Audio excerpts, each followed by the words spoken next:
Hey, we all them good things y'all be saying. Let me stop. Hey, what's going on? Good morning. And how art thou, universe?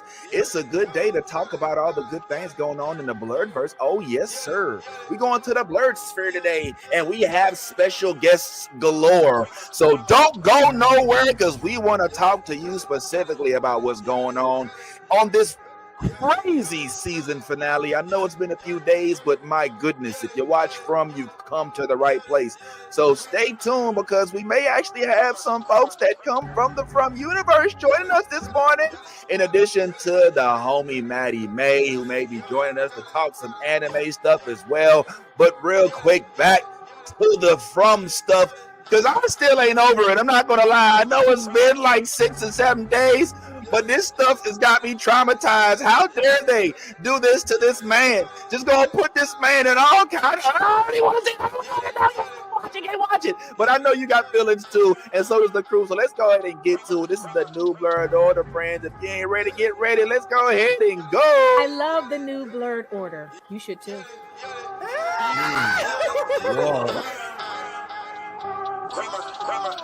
Let me get all this 10p Wayne. All the niggas rapping about the same old thing. I've been coming through with the same old gang. Ain't shit changed except 9 got a name. Got it out the mud but we got no stains. Cold ass nigga with a gold ass chain. The girl call me daddy, not my government name. Money on my mind, got them bands on my brain. Let me tell y'all about a nigga I know. The nigga stay clean so he always got hoes. Light skinny bitches like. All righty, y'all. Good morning, and thank you for joining us. There are things on the docket today. I'm not going to lie. There's so much going on. I don't even know where to start, but we are going to start with the fact that we did have our final episode of From Season 3 this week, and I know we all watched it. I am joined live by none other than the Blur Click this morning. I got Nolly in the house. We got Ant in the house, and there may even be a few more on the way. But what's going on, gang? Yo, good morning. Good morning, Nolly. How are you? I don't know, man. I'm a little traumatized, if I'm being honest, because I don't know if you saw this most recent episode of From, in addition to all the other crazy things that are going on. By the way, shout out to those who are tuning in right now. We are at the New Blurred Order. If you are not following, if you're not a subscriber, go ahead and take a couple seconds and hit that like, subscribe button right quick for the homies, because, yeah, we plan on being here for the whole couple hours. And for those of you all who are into From, we got a special treat for y'all. We are expecting to speak with the one and only, if I'm not mistaken, and Mr. Nathan D. Simmons, who is of From fame. You know him as Elgin, and some of y'all just know him as the guy who got hurt in one of the last scenes. You know, if you ain't seen it, man, we ain't gonna spoil it for you, but you should have been synced it by now. We want to ask this dude about a whole bunch of things, man, but I just want to ask, like, Anthony, I saw your streams on the movie blog, and I was on one of them, man. Are you any clearer on what's happened in Fromville since we last talked? Do we have any better idea who the man in yellow is? Do we have any better idea what happened with the time jump, or if Julie is Julie from now or Julie from then? Any better idea if Miranda is everybody in the village's mom? like, what's really good, bro? Like, talk to us and shout out to the comments. Please join. This is a conversation for everybody. We're gonna be interactive this morning. What's goody? Yeah, Anthony, talk to us, man. Oh man, Tamiranda's got a lot of husbands. That's all. That's one thing I definitely walked away with. She's no longer seeking brother husbands. Found, lost and found. Brother husband. Man, but no, you're right. This season had a lot going on. We had Elgin getting. I'm sorry if you ain't see it in a week. I'm just gonna start spilling some beans. Elgin got tortured. Oh my. Did he? Oh, thank you. Yes, put it up. Is that even the word? Like, yo, whoa, yeah. He effed around. He found out, right? He entered into phase 2, right? Phase 1 was taking Fatima. Phase 2 is when you find out. Wow. Yeah, man. And the sad part for me is, was it worth it? Was it worth it? Like, when I'm looking at the results, the end results of what ended up transpiring, you're kind of like, bruh, you could have, you know what I'm saying? Like, was it really that honorable? You held out for what, 10 minutes and ended up spinning the beans anyway? Where they do that at, bro? Like, I don't know if he can make it with the No Limit soldiers. This is not a real soldier right here, bro. I'm mad you got a clip of him going to sleep every few seconds. I'm Like all season long, my man was asleep. Like he woke up on the button. Yo, okay, let me before you slander me. This is his page, okay? This ain't just me. I put his page up, man. What's the comments talk about though? I mean, Nolly, do you feel the same? Like after watching it, I feel like when we talked on Monday on the movie blog at YouTube, which you all should be subscribing to if you're not, there was half of us was underwhelmed, or the word I think we used was whelmed. Like, I mean, it was cool. I still thought that it was a pretty revealing season finale. Are you, Nolly? Are you still of the thought that it was a lot more to be shared and we didn't get what we wanted, therefore it wasn't that great, or what? I mean, what? I think I'm whelmed. I feel like the pacing was a little off in comparison to season 2 season finale, but I was glad that I was right in one of my assumptions as to what was going on. But who is this man in yellow? Yeah. Who is the man in yellow? Who do you think it is? Anthony? Yo, every time I look at him, I just expect Curious George to come crawling up his Yes. shoulder. Like, Yeah. You think that's Curious George? Yo, that's Like, crazy. Okay. I just need a hat. yeah, that's it, right? Just that big. What's that? As far as like who he actually is, I don't think the character we've absolutely met yet. So one thing that I really am analyzing right now that we've seen the finale, everybody's seen it, we've all got a chance to dive into it, is how time travel works in this show. Because we done seen Julie do this story walking thing, right? She walked into the past, she threw Boyd the rope. She was able to hear her mom in the caves, and then she even went further into the past, and she could actually hear the children of the forest being sacrificed. That's what I'm gonna call them right now, the homeless kids. Homeless kids. She heard them being sacrificed. So it's like we know that she has this ability, but we don't really know how it works. Ethan said that, you know, once the story is told, you can't change it. But it's like, well, what does that mean? Because we absolutely saw her throw the rope to Boyd, right? So she can do stuff, but it's like, how does it work? Yeah, I'm really just trying to figure out how it works. Maybe what you got? Maybe helping in the sense of like throwing him the rope isn't as big of a change in like how story goes, whereas like trying to prevent her dad to die, because you know you can try and change events, but if something is meant to happen, I feel like it'll happen anyway. So even if she can save Jim, I think eventually he'll die some other way no matter what. But maybe because she didn't interfere too much with just throwing him the rope, that it's not as bad, if that makes sense. I always feel like you can't fuck with time, right? Right. Like events that happened, they were meant to happen. Destiny was set up in such a way that you can't. It's like Final Destination. You can't avoid it forever. Right. Yeah. I don't know if y'all are familiar with there's a show called it's oh my god. Oh wow, I really need to start taking preparation. But now Dark, I think it's called. It's set in I think it's Germany.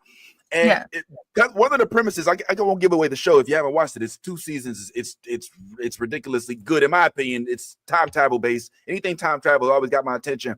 But the theme of the show seems to be no matter what it is that you do, once you learn about time travel, every move you make to try to change things only cements what ends up happening even further. Like you can't go back and be like, all right, I'm going to go and I'm going to make sure that my parents go to the Enchantment Under the Sea dance and make sure that they hook up. And like, nah, it don't work like that. Like you can't change like the more you try to change it, the more you make it what it is. So I just wonder, like when she runs up with her new bob wig at the very end of the season and is trying to save her dad. Like, if that's something that, I mean, did she somehow kill him? Okay, because if she didn't show up and like make all that racket, who's to say that he doesn't just walk out of the woods on his own accord before Man in Yellow pulls up? You know, like we can speculate that perhaps her trying to help is what killed him. I mean, am I tripping? I mean, it's hard for me because Jim was sitting there trying to reconcile with the fact that he has a brother husband, right? Like he was like, you ever see like guys just put their hands on their knees, like, yeah.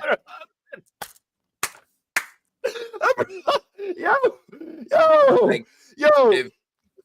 come on. If my man had a stiff drink right then, you know he would have been right. If he would have had one of them little moonshine drinks they've been making, he would have kicked that drink back. He really sat there and was like, "This is what I get for shutting the fuck up and listening." Yo, it's so bad. It's so bad. Yo, he literally did the right thing this season, and he ended up having a bad day for it. And yo, Anthony, talk about bad days, bro. He went from fine, I will submit to my wife, to hey, that's music. I'm having a good day. Sure, I'll follow you guys out into the woods and talk about the Uncle kids. Hold on. So I ain't even your first husband. These kids is who? Oh, those kids. Jade is your what? You know what I'm saying? And then to cap it off, Curious George pull up out the woodwork, and it's just like, yeah, all right, let's go ahead and just cut this whole life thing. Even though, Anthony, we both know Jim was being he got what he deserved in that moment, bro. I mean, let's keep it real. Let's just be honest, bro. He was asking for it. Yes, I just started to like him again. I was just starting to like his ass again. Me too. I was starting to like him.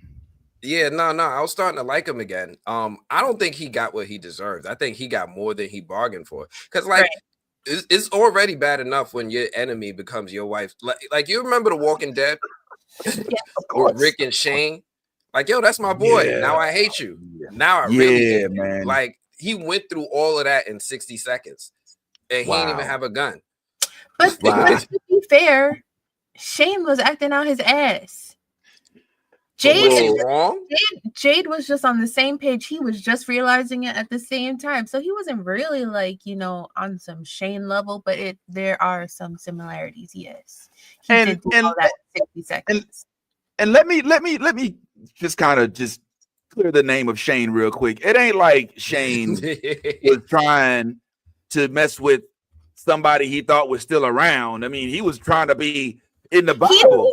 He didn't even check it. In the Bible, it says the bed wasn't even cold, and he was like, "Well, I blockaded his door. That's the best I could do. Now I got his place." He didn't even wait.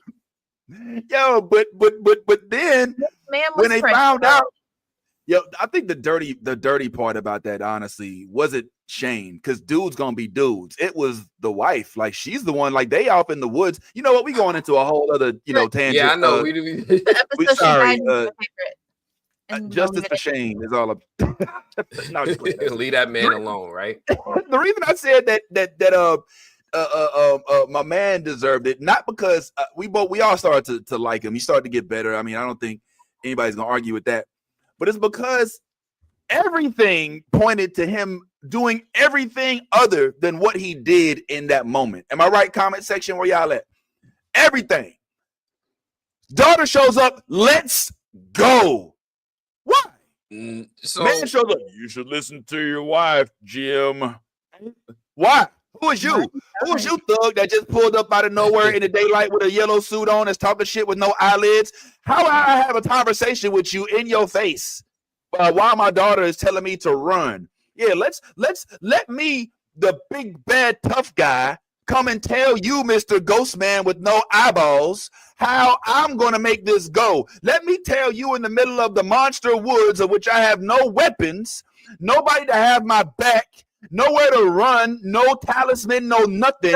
Let me get up in your face and thug the shit out of you because I'm a gangster, B. Yes, he got what he deserved because all signs were pointing to run in that moment. Literally, the whole Richard Pryor run, the whole entire like literally like run. Like there's no reason for him to do anything other than run in that moment, bro. And since he didn't, he got what he deserved. If Jim was black, he'd be alive. There's no way someone popping up in the woods talking about we gotta go. And we're gonna figure it out along the way. I'll find out why we gotta go when we get to where we gotta go. Exactly. You don't gotta tell black people 2 or 3 times. Like, No. We running? That's what we're doing. Jim is one of those where you're in the woods where he's like, "Oh my god, they took Billy. Where's Billy?" And everyone's like, "Billy's dead. Let's fucking go." Yeah. Exactly, bruh. I give him maybe a little bit of grace, but still being like, "Yo, hold the fuck up. My wife is who again?" You know what I'm saying? Kind of being in that dazed era. But once your daughter shows up, especially after she's already kind of mad at you for making her the surrogate mom after you unfortunately have your incident with Thomas, now she's showing up and you're trying to get back in her graces by fighting the one person that you've never come into contact with. What was he planning on doing, Anthony? What was the plan? Yo, hey, motherfucker, I said leave our daughter alone. You know what I'm saying? I'm gonna call the police. Like, what was the plan? That was a terrible plan. Yeah, it really was. I mean, like, but he's tapping into like what a lot of paternal instincts are, right? If you see your kid, right, and there's blood on their face, you're probably not going to be thinking straight, right? You're probably going to be, you might turn a deaf ear to sense for a second, at least for a moment, to ask them the normal questions. Is this your fault? Do I have to pay some money for this shit? What did you break? Like, where we go? That's what you're going to start asking them, these simple, important questions. But this for Jim, it was more so like, hey, what happened to your face? Why does your hair look like this? But more importantly, what happened to your face? The man in yellow popping up at the wrong time, it doesn't look right? Like, again, paternal instincts. My daughter's bleeding. She looked like she'd been attacked. This dude look homeless. I'm putting 2 to 2 together. This is Central Park, right? Like we about to. Oh man, I just also with regard to the man in yellow. All right, there was some speculation that he's one of the people that are already in the village right now, maybe in the future. My question for y'all is, I don't want to speculate because we're not going to get those answers. Obviously I want to speculate, but not about who he is. We don't know who he is. But at least can we talk about how he appeared? Because he did say knowledge comes with a cost, right? And so it's almost as if he's saying, look, the more you want answers, the worse things are going to get. So it's almost like he showing up is him showing that there are other layers to this place that we weren't aware of, which is what Randall's been trying to say to Boyd the whole time as well. Look, maybe dying is not the worst thing that can happen, but where does he? He obviously he's been here. He is the voice from the radio. Yep. So what, pray tell, is the incident, Nolly or Ant?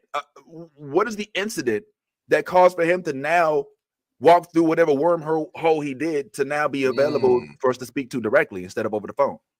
I want to say because we've reached the point where people are starting to figure out kind of not exactly like what entirely is going on, but the situations that bring them there. Because I think they're stuck in a loop. I think that they are being like reincarnated in living lives, but ending up in Fromville because they have not figured out what they need to do to get out of it. So they're in like an endless cycle. And I think figuring out the fact that they're in an endless cycle and that they've been there before is like a tipping point, because we also had Smiley be reborn at the same time. So there's a lot of things going on. So when there's so much shit going on, I feel like there's like probably like a tear somewhere where things are just going to have to come through and leave us with this shit show. You think you feel the same way, Ant? Yeah, no, I'm sitting here and I'm also looking at the comments. I see Carrie posted something that I've been totally thinking this entire time. Okay. Carrie put up, I think the man in yellow is second in command, maybe the first man that praised the entity and convinced the others. And maybe the boy in white is his son and was the first sacrificed kid, hence why they are both more powerful. So Whoa! Shout out to I'm Carrie. picking up what you're putting down, Carrie. Yeah, yeah, and so one time for I Carrie. Yeah, absolutely. Thank you for coming through, Carrie. Appreciate you dropping all this knowledge this morning. Yeah. One thing I've been saying is that I don't think the man in yellow is the final boss. I don't think he's the final boss. He's like a You don't think? mid-level boss. Like you halfway through the game, you starting to uncover too much information. Now you got to go up against the lieutenant. So Okay. that's who I think the man in yellow is. I don't think he's like the actual overall entity empowering all of the people. But I agree that, in my mind, I think like all of this stuff happened in like the early 1500s, and this dude was like a snake oil salesman going from town to town until he stumbled across something that was bigger than he could handle. And I think he actually ended up helping people sacrifice their children in order to gain eternal life. And that's pretty much his origin, because he looked like a Jasper, right? Like when you look at his shirt, he got them old 18, like, one of them joints that you see in Oregon Trail, like you got malaria and die. He looked like one of those, right? He do. Yeah. So, yeah, I think he's from that time period. He also looks like a cracked Go out ahead. version of Victor's dad. You think what? I'm not saying that they all look the same, but I'm saying that he looks like a cracked out version of Victor's dad. A cracked out version of Victor's dad. Oh, so you think that it could possibly be Victor's dad type thing, just in a different form, like angry, coming back, like, yo, y'all did this to my son. You know what I'm saying? I'm finna make you all. Well, didn't we already? I mean, some people think that it's actually Victor. Some people think it's Martin. Some people think it's Ethan. There's a lot of theories out there. Like, I know somebody in the comments is going to drop one of their favorite theories, but there's a lot of theories out there. Look, Isaac Claymore said the man in yellow is Jasper. See? The man in yellow is Jasper. The man in yellow is the doll now. Is that what we think? So, or the doll is based on the man in yellow. Oh, maybe.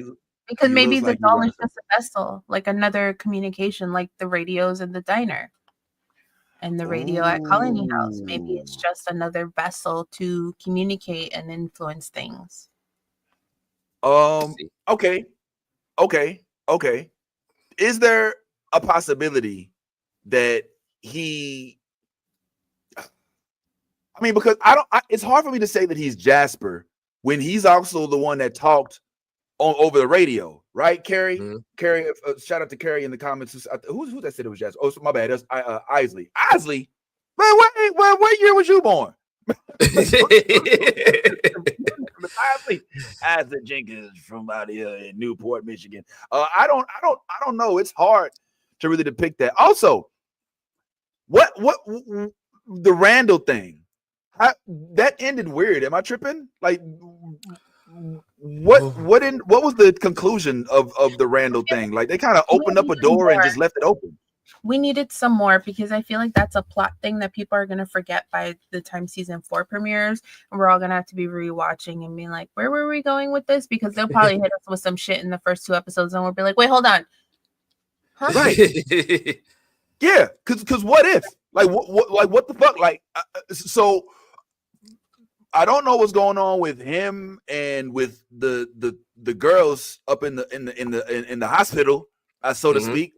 But also, like, they keep alluding to what it is that happened when they all got sucked up into the whatchamacallit, right? But as of this moment, do we really know whether or not they all have the same powers? Because Julie out here walking in other people's stories, you know what I'm saying? All Randall gets is attacked by locusts every 30 minutes, you know what I'm saying, in his head, and that's his superpower. Like, what was he about to do anyway? What was he going? What was he going to do? Was he shits out? Is that what he was doing? Like, yo, my man is wilding. Comments, speak to me. What is going on with Randall? What's going on with them up at the thruple house, which is what I'm gonna start calling it if they don't get things together. Because you got comedy house and you got thruple house. All right, it's like what's going on? And shout out to Curry for saying the BIW. That's how you know you in too deep. You know the MIW, the BIW, the MIY, all these acronyms. She got too much to say. It's too much to write out everybody's names. We gonna cut it down. We gonna be that's right. I know that's right, man. Well, listen, this is a whole crazy shenanigan. I don't know. I still got more questions. All right. We still waiting. I don't know. Maddie may or may not pull up. If she don't, no worries. We'll just keep talking from. Here's what did y'all think about Smiley coming back? Disturbed. Disturbing. I'm hoping to ask Elgin. I need to stop calling him that because his name is Nathan. His mama called him Nathan. I'm gonna call him Nathan. But I'm hoping to maybe get some insight from Nathan, maybe about like what's involved with the let me not, let me focus on Elgin's character. Let me not focus on, but I'm just wondering, like, what do they make? How do they make his face? Is that his real smile? Like, it's really creepy. You know what I'm saying? Like, his face hurt. I know his face hurt. Yeah. It hurt. Why? Is it like the Joker thing where, like, you remember in the original Batman where they kind of put this shit in his face and he's kind of looking like that the whole time? Like, that is a very disturbing. I don't know. What do you think about it, Ant? What do you mean, Smiley smile or Elgin smile? Smiley. What do you think about Smiley? Oh no, that's natural. That's organic. I done interviewed this man. He couldn't turn that shit off. It's like the lights was always on for this man. It does not turn off. And I really enjoy when his character is around because he just makes you feel like he just makes you uncomfortable to be around with that creepy ass smile. Like he's somebody who does this effortlessly. So I always enjoy his character. Don't let him talk too much, but I always enjoy his character just being that silent, threatening, like kind of like Jason, right? Like I don't need to say a word. So I'm excited to see him come back, but I'm really curious about that whole scene as a whole, mainly because, like, one, we found out the monsters just can't die, right? If you kill a monster, somebody's getting pregnant. Somebody's gonna get pregnant. Somebody's gonna get pregnant. And there's nobody showing up with Plan B in Frumville, so nah. Yeah, they got a diner, they got a church, but they ain't got no pharmacy. Nope. Planned Parenthood said it's out of our jurisdiction. All right. But go ahead, Ant. No, but yeah, I'm really curious about what that scene means, but also, like, how does the zombie lady relate to the monsters? We never seen that interaction before. That was the first time we seen them together. And then it's like, for a long time, a lot of us were assuming that she would be antagonistic towards the monsters. Like maybe she was a victim that's trying to get revenge, like an Onryo or some other Japanese spirit. But now she's their midwife. She's their demon doula.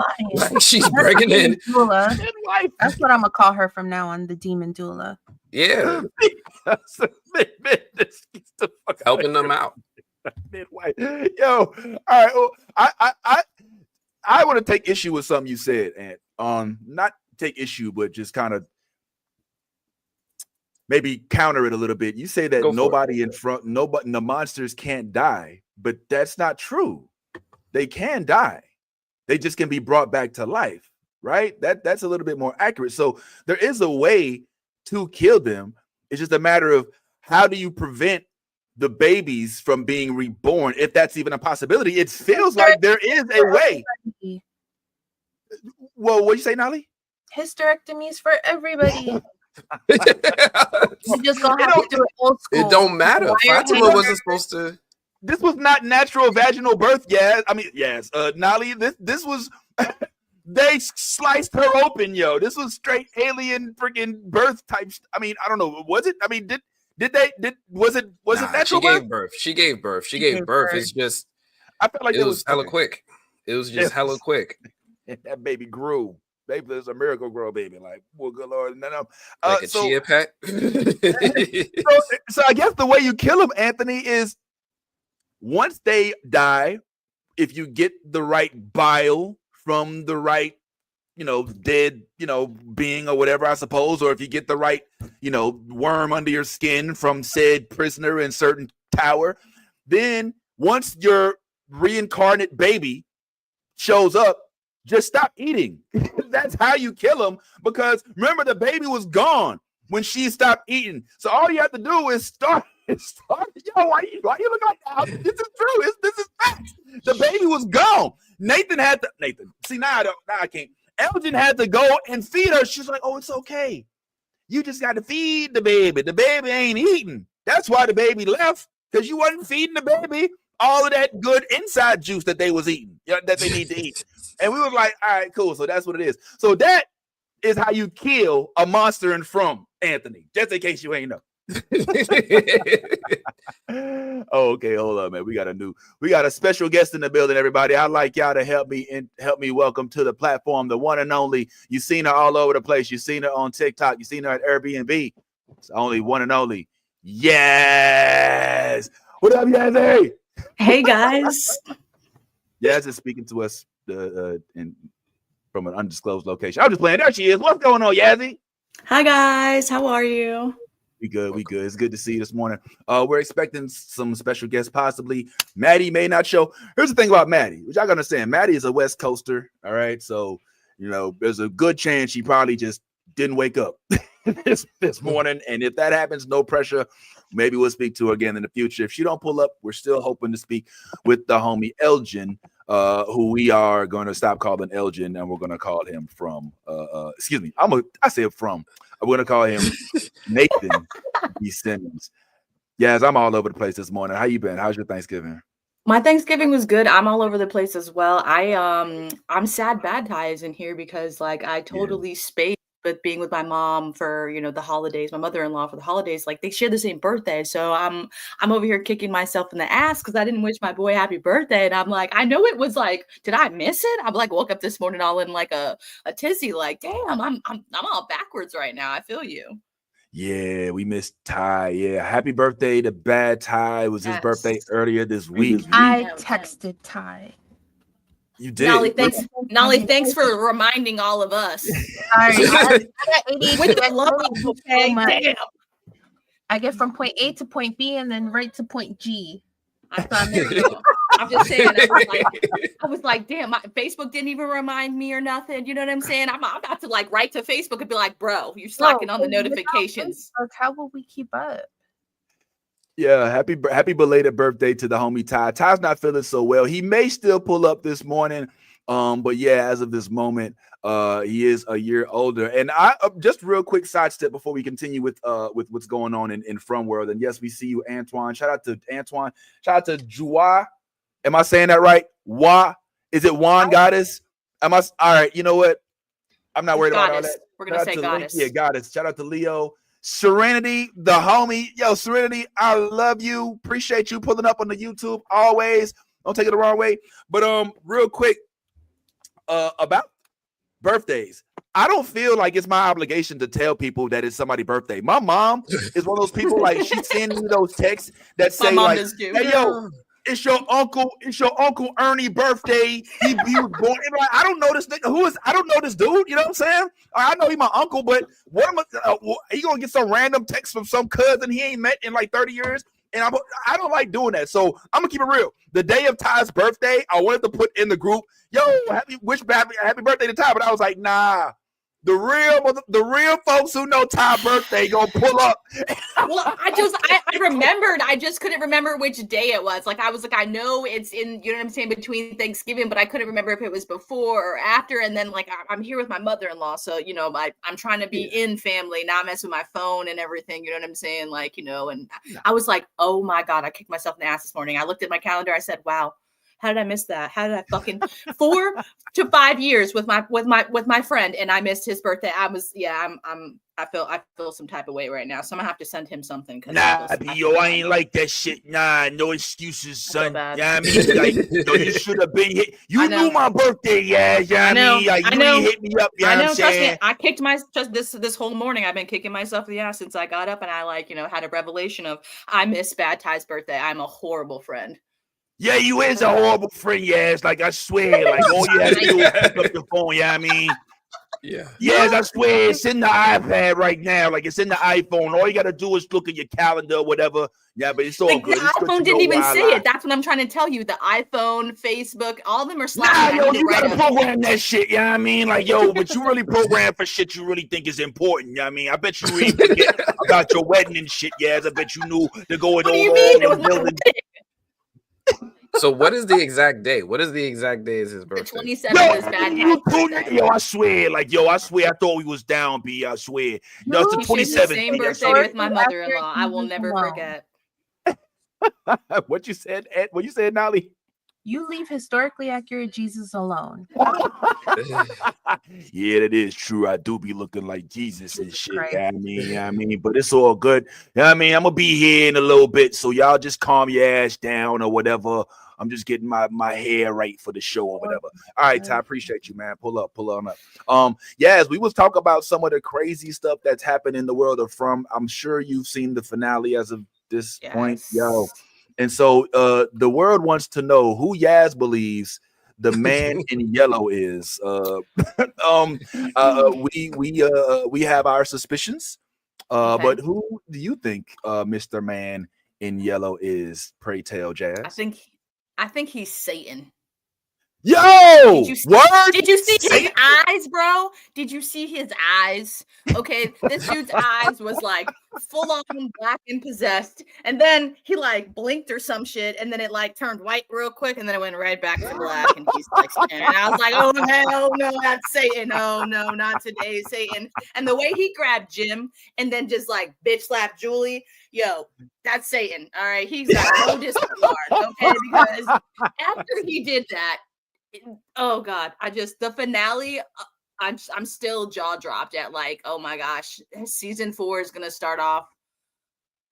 Oh my God, it's gonna be like episode 1 all over again. Like, what you the think fuck? So? Yes, absolutely. First 8 minutes, you're gonna be jaw dropped, like, oh my God, because like, think of where they cliffhangered us off at. You see what I'm saying? Like, Julie time walking, dude. It's shit's crazy. Okay, like yo. I don't even want to. Oh my God. So much shit happened. You agree with that, Anthony? That he's Satan? He's Mephisto. No, not that part. I guess that too. It was really about like that season 4 is going to be like a callback to season 1. I feel like that was a rare, like season 1, like there will be no more. There will not be another season like season 1. That's my opinion. So I hope that they do a time skip. Honestly, hope that there's a time skip, and I hope that the show kind of, you ever see how like some shows they kind of reinvent themselves? Like you watch like The Walking Dead, it's like straight up horror, then it's kind of like adventure. The Wire switches genre. I want From to like kind of borrow from another genre. Just we've had that character study, that slow psychological horror. Now I want to just sprinkle a little bit of action in there, right? Like they don't got to go full Walking Dead, but I definitely need to see Boyd, Kenny, and Ellis get back to trying to capture a fucking monster. Like they were supposed to be capturing a monster. You're right. Half the season. That was true. That is true. But okay, all right. Think about what just transpired though, with Fatima giving birth and everything. You see what I'm saying? Now that certain people have been arisen again, resurrected again, shall I say? Okay, this motherfucker is like Jesus. So it's a lot of Jesus this morning. I'm just saying. I mean, it's not Sunday, but we're gonna pretend anyway. Okay. But the way that whole transpired, you know what I'm saying? Like, what do you think? I don't know. What do you think is gonna happen? Well, this I do know. I know that. Go ahead. What's up? No, I forgot. I have something I haven't shared yet. Yo, you holding out on us, bro? Right? I thought we were. It's like that. We was just starting to vibe, and it's already like we're getting held out on already, bro. What's happening? I just put it there. Where we put it? Oh. Can we do that? Yes, we can. Yo, full screen. I just want to shout out Serenity really quickly. Thank you. I'm all natural today. This is Yaz, so I appreciate you. Yes. Thank you, Serenity. And shout out to the comments. One time for everybody who's following on YouTube, you watching us on YouTube, hit that subscribe, hit that like, and we got to get a Cash App button like Anthony Because Anthony, We I do. want to thank you, Heavenly Father. Like we would have had at least about 5 or 6 Kanye drops by now if we was on Anthony's live. So we need to upgrade. But yeah, let's go ahead and see. Anthony's got some stuff working in the background. So let's go ahead and put this together right quick and see if we can go ahead and watch what he did, man. So check it out, y'all. Look at this. Look who it is. Yeah. Look who it is. Is that Miranda? What? Tamaranda. So yo, let's chat. Like, what's going on in the world of Miranda? So, what did you talk to her about, bro? And while we're watching this, let's keep in mind that we're expecting Elgin to pull up here any moment now. Hopefully, maybe not, but if he does, for the time being, if you would like to throw some comments, suggesting questions, now's a good time. I ain't saying we gonna use them, and if they trash, I'm gonna tell you they trash, but if you want to go ahead and put something up as a recommendation, now would be a good time. Now, go ahead, talk to us about what's happening with this, Anthony. Like, what's going on? Real quick, before I even get started with this, now we calling her Tamaranda. Tamaranda. I see 114 people watching on YouTube, at least on my channel, maybe at least another 50 on New Blurred Order. Please, y'all, can we get these likes up? I see like 49 likes. The math ain't math, and y'all know that bothers me. It's my little what's going on here? Do I have to start stripping? Like, what do we got to do? We Yo, hold on. Yes, that's what we need. Let me get answer music. We finna go ahead and go ahead and take it on. Don't play your sexy music. With a cash Come on, Cash take it off. Okay, Anthony, get it. No, man. Hold on. This is a family show, bro. Come on. I was about to say, I don't think I have my wallet in here. It's somewhere else. So. No, it's not. Hashtag $, the movie blog. The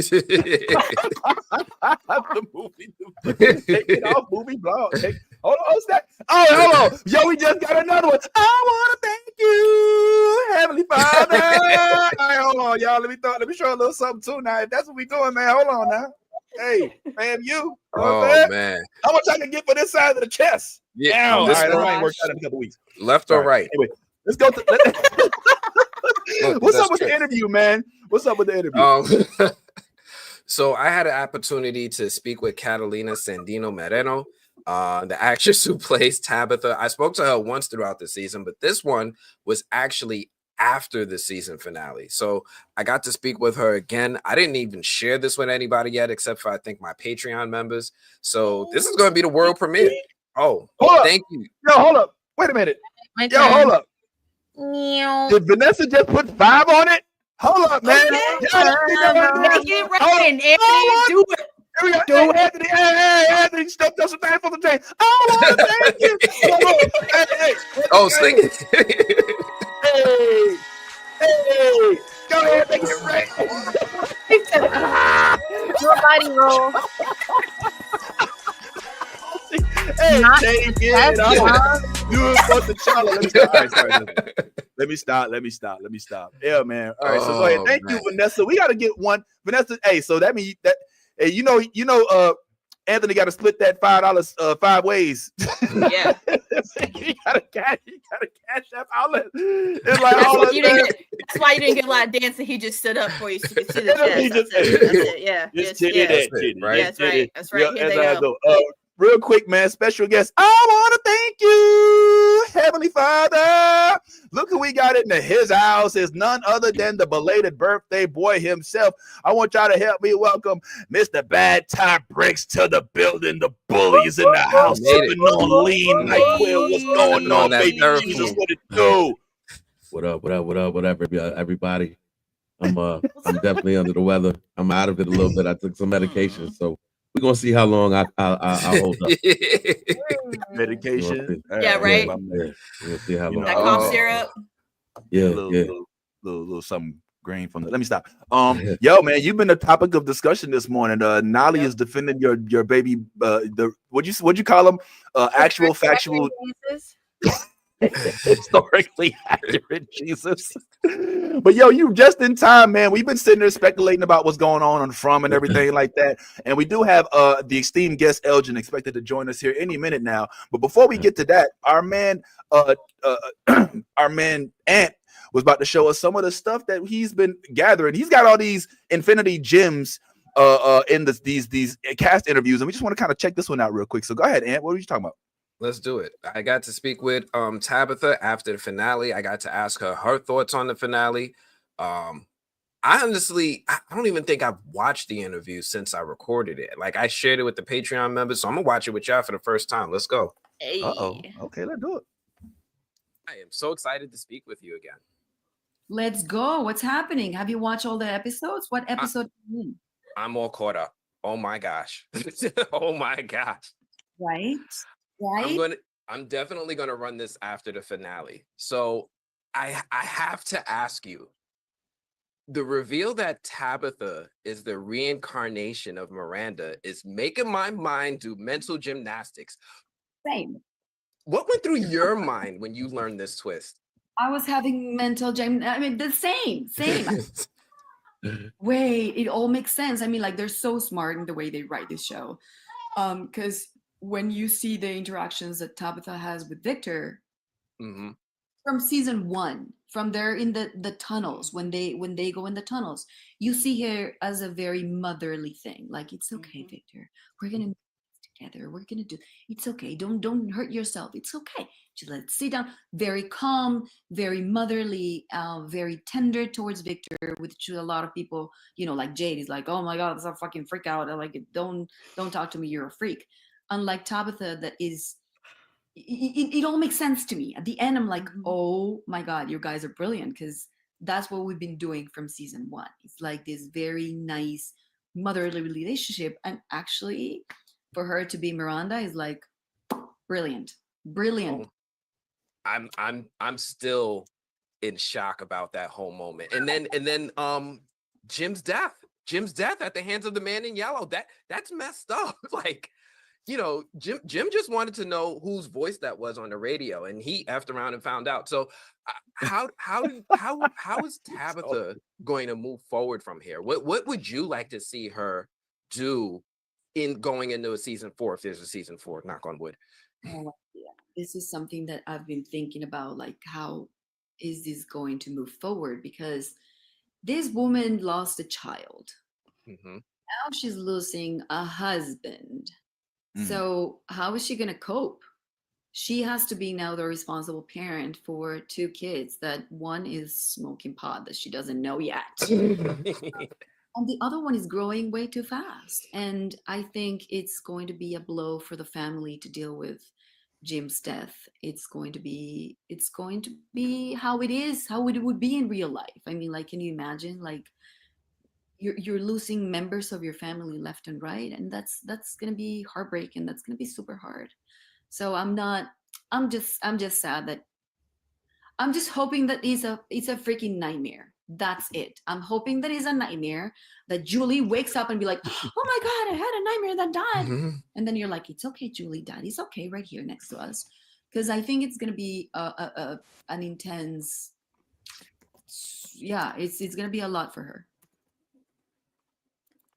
Well, this show, even with that dynamic ending, it's like it feels like mystery is a character in its own right with this show. Every time we get an answer, we get 3 more questions. If you had to choose one mystery to uncover in another season, what would it be? The kids. Actually, the kids in these labs is like, why are there? Why? And I think that's the mystery that Jade and I are starting to develop, is like, or to find the answers for these questions. Because it's like, you see children, I see children. Now he sees them underground, sleeping, watching the symbol. What does the symbol mean? Like, everything related to the kids, I would love to find out. And I think we will. Hopefully next season. Yo, let me just take a moment and let me just pause this right quick, if it's okay. Yo, Anthony, you're like the Black Walter Cronkite. Like, Anthony don't play around with the question. Like, look, man, you can answer these questions. Let me stop. Like, yo, good stuff, man. Well, listen, that is very interesting, and I want to hear more about what's going on in the world of Tabitha. But if I could be honest, man, I really would much more curious about what's going on in the world of Mr. Elgin himself. Can I keep it real? And there may be somebody that might be able to help us learn about what's going on with Mr. Elgin. I don't want to talk too much because I know he's seen a lot through that eye of his. But today we're going to definitely get some more information on Mr. Nathan D. Simmons, who done pulled up. So I want y'all to help me welcome to the chat for the first time and hopefully not the last, the one and only Mr. Nathan D. Simmons. What's going on, man? Hey, what's going on? Not much, man. Yo, it's you, bro. It's you. You're what's going on. You're the deal. Can we just stop real quick and just performance? Spot on. Man. Performance. Oh, man. Come on, bro. You bring in that Canada swag, that Nova Scotia, that, you know what I'm saying? You better bring it on through, homeboy. How's everything going for you today, man?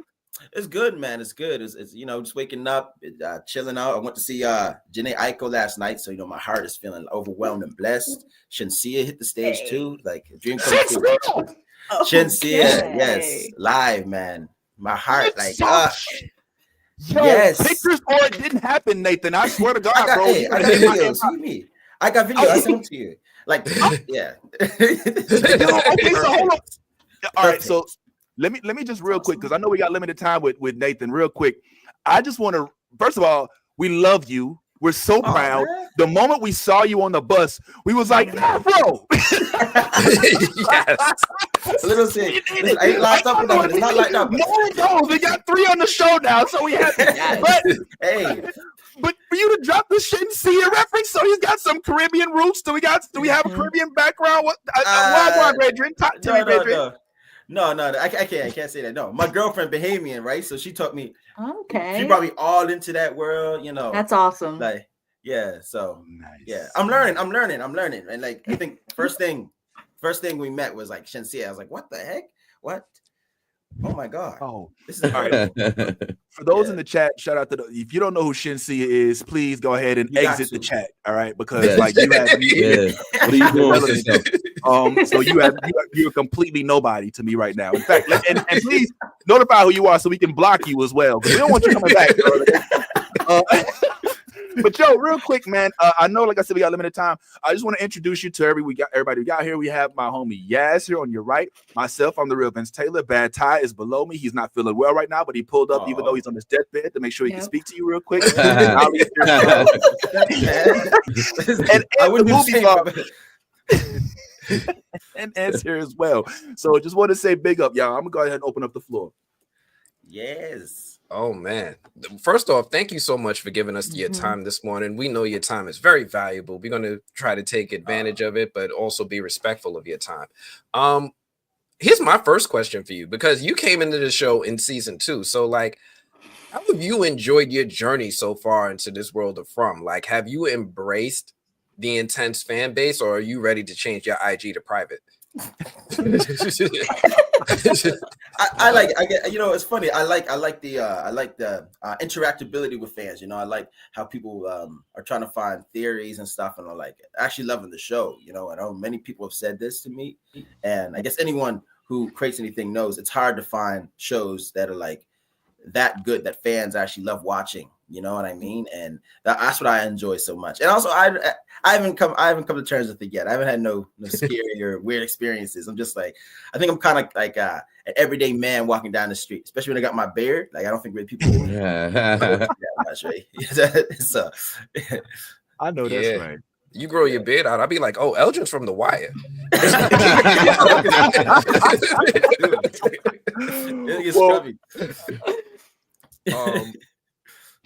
How did you first discover this show, right? Like, did you watch the show beforehand, or did you binge it after you signed up? Oh, yeah, no, I watched it. It was fun. I was working on another show. I was working crew on another show with the same production company, and they had a little link you could watch the show for free. I think it was it was through Epics, right? It was Epics and MGM Plus, whatever. And I was working there, and I on my free time just watching. I was like, man, this show is dope. And they got Harold working on this, man. You know, like a strong black lead. Come on. And then later on, like 6 months later, I had an opportunity to audition for it, and yeah, man, I guess yeah. But I've been a fan of the show like long before I even walked on, right? So yeah. That's a big deal. Let me take one real quick, Dan. So Elgin, man, if I could, bro, Nathan. I'm just going I keep calling him Elgin. His mama called him Nathan, but Nathan. I'm sorry, Mr. D. Simmons, if you will. All right. So I was reading your bio, bro, and I'm just gonna come out and just say it real quick, bro. You said something that I never thought there was something on your bio that stood out to me. It says, Nathan D. Simmons, I don't know if you've read it or not on IMDb, but here's what it says: is a famous Canadian actor who is proud to come from the historical Black communities of East and North Preston in Nova Scotia. All right, bro, I'm just going to keep it real. You're the first Black dude I met from Nova Scotia. Talk to us about what it's like growing up. And I'm sure that there's a rich culture there. But for those of us who haven't had an opportunity to be in Nova Scotia or to visit, just talk to us about what that upbringing's like growing up, being from an historical Black community in Canada. Yeah, it's interesting, you know, love and hate. Like the community I'm from, East Preston and North Preston, it's you know, very, I want to say segregated because it's out in the woods, you know what I mean? It's just that one community. They got their own school, like it's called Nelson Winder, that all the people go to, right? I did not. I went to a different school. I went to it's called Bell Park. But like it's very interesting, right? It's different how you're surrounded by Blackness, and then you go out into like 10 minutes down the road, and like it's completely everything is just white. And so there's an interesting dynamic with, I think, the people and the city around them. But it's just to say, like, people are scared to come to that area, for example, you know what I mean? Like it's always been rumored, like, don't go to these places, mostly because that's where all the Black people are. But yeah, but other than that, like the culture is beautiful, you know. They got like how old was the community? I think the community is like 300 since the 1770. I think that's like where it came, like during the I think it was this War of Independence, with the Black loyalists, whatever, they joined on the side of the British for their freedom, and then they got put into like swampland and stuff. It's weird history dynamic, but like, yeah, it's a beautiful community. The people there, they're loving. They're also really hard people, but they're really loving. And you know, the music is incredible. They got like you know, one of the oldest churches, Black churches there, and like, you know, church music every Sunday is bopping. It's a wonderful. Like, if you ever come, I think you do have to, you know, go and see the people. You know, it's very yeah. Your eyes were open. You know what I mean? Like, it's yeah. Hey, fam! It sounds like Nathan D. Simmons just invited us to the cookout. That's what I heard too. That's exactly what I heard. Yes. I heard that too. North Preston Days, Africville. You know, those are the two big days. North Preston Days, incredible. Africville is like a campground. That's in Africa. That's a whole other story. Africville is a whole other story. You look it up, but like, they have a whole like campground. People bring the RVs, entire park. It's like a party for like a 2 weeks straight. It's good. Sign me up. So that brings me to my quick follow-up for that question. So with this experience, because you just mentioned music, and you've talked a lot about music, and you saw Janae Aiko and Sia, and I'm still waiting on the video. My phone's still dry.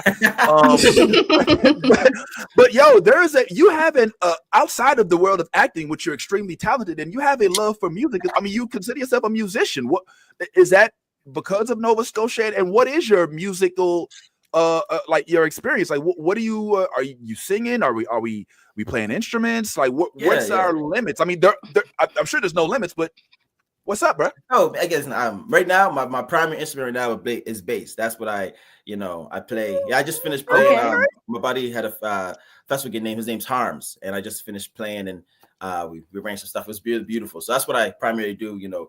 Play bass. And I sing a little bit, I'm working on some stuff. I released some stuff in the past. I'm trying to work on some more stuff, but life's been busy. But yeah, no, like growing up, man, my dad's a bass player. Like uncles, family members, all like singers. Basically, I've always been consumed with music, and I think that's also part of the community. It's like the community isn't that big, but like it's so tight knit, and music is like a big. It's something. It's a foundation. You know what I mean? Music is a foundation. There's been a lot of people who've like done pretty great things with music there. Yeah, so Nice. it's in the blood, man. It's in the blood. Yeah, Man, I wish the bass was right behind them, but we'll say that for next time. it's my closet. Yeah. Well, but later on in the show, don't go over everybody because this is going to serenade us. Let me stop. Pull out the page. Bad Ty is also a musician of sorts. Bad Ty, what's up, bro? Hey, Nathan, I wanna again thank you for coming and pulling up and just spending time with us and talking to us. But I don't know if you knew this, man. One of the biggest discussions amongst the Frumly, which is all of the fans of the show, is your clothing. One of the things, one of the things I could not listen. I could not let you leave the show without asking. Did you piss off the clothing directors to where they were like, this guy only gets one outfit? Yeah, he only gets one outfit and he has to wear the show. No, listen, this is the big discussion, man. What is going on with the wardrobe, man? What's happening, Nathan? Talk to us. I don't know. I mean, every year I come up, I'm saying, hey, something new for me to wear. So this year they gave me a jacket, so I'm happy. I got a jacket, but kind of how I imagine it is, Elgin's kind of like, delirious. He's traumatized. He's trying to get a grasp of what's going on, in his life. And I hold like the clothing is the only thing he has of the outside world. Like that's the only thing he has left, and he's still holding on. Maybe one day to see his grandmom to get out of here. And so that's what I say. Yeah. The other reason is, I don't know, that Caesar done something to him and he lost all sense of hygiene. So he's just like, you know what I think it is? I think after the angel drowned you, he's just scared to be taking a shower, man. That's true. That's true. He drowned him in his clothes. He's never again. Yes. Anyway, yes. What's up, yes? Oh, God, Ty's got more. Sorry. No, I just had a follow just because you mentioned your grandmother. There was a scene this season where they were basically talking about the song that you mentioned your grandmother had like taught you that song, or you had heard that song through your grandmother, I think. Yeah. I recently lost my grandmother, and I remember my grandmother used to sing songs with us as kids growing up. Can you like relate in any way? Do you have a relationship with your grandmother? And if so, did she sing any songs that you can remember that kind of helped you in regards to that part? Yes, definitely. And it's funny. My grandmother, not funny day, but like my grandmother also passed this year. I'm sorry to hear that. Sorry to hear that. Yeah, but yeah, I definitely. That was that's something that I do relate with, because I know my mama.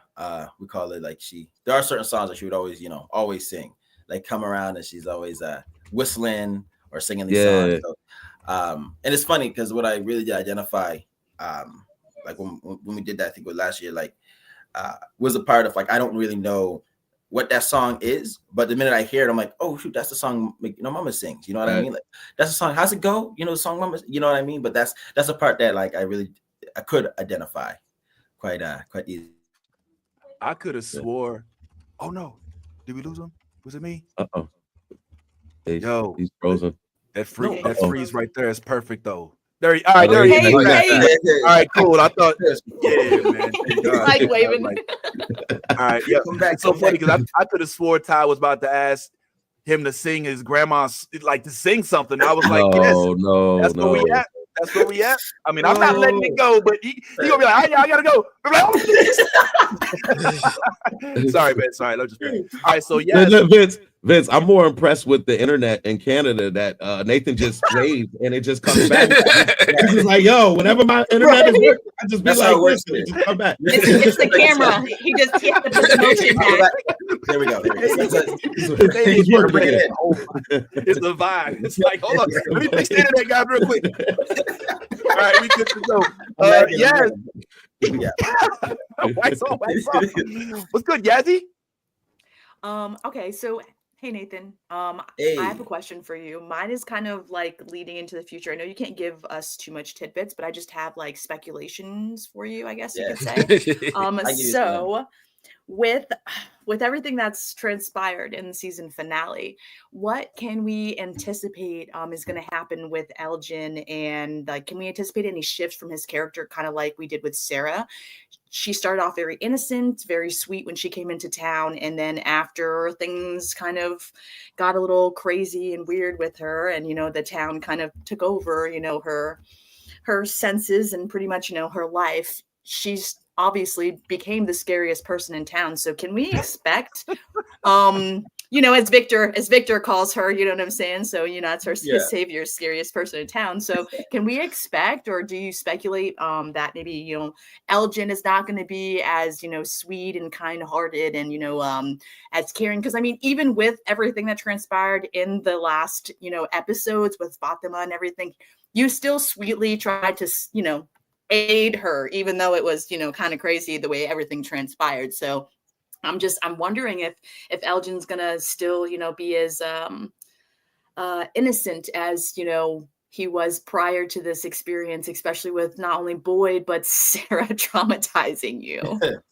Man, that's a good question. That's what I think. I've been thinking about that a lot too. Like I was wondering, like where they're gonna go with, Elgin now, especially. I feel like one of the biggest drivers, if I want to say it, that's something I can say. One of the biggest drivers for Elgin is his purpose. That he has his dreams, and he's going to help, save everybody. That gives him some purpose, some drive. And now it feels like all that has been, unrooted from him, as well as the only person that he felt, could understand what he might have been going through. Like kind of betrayed him. So I really want to see how he goes. Like, where is he going? Like, is he going to become like bad boy, depressed, or is he going to take like a villain turn and get his get back? That's what I'm wondering. I'm wondering if you're going to turn into Christopher now. You know what I'm saying? Like, because of and that's just like, are you going to be the new Christopher in town because of everything that's happened? You know what I'm saying? Like, that's just that's kind of where my brain is leading me to. So I just wanted to like pick your brain a little bit and kind of see where you were. But you and I kind of had the same kind of thoughts. It's like, what are you going to become now that you're basically your only ally has completely betrayed you and left you blind? You know what I'm saying? Like you're one-eye Elgin now. You know what I'm saying? Like you're in one hand, like they took like the opposites. Right, literally. No, that's good.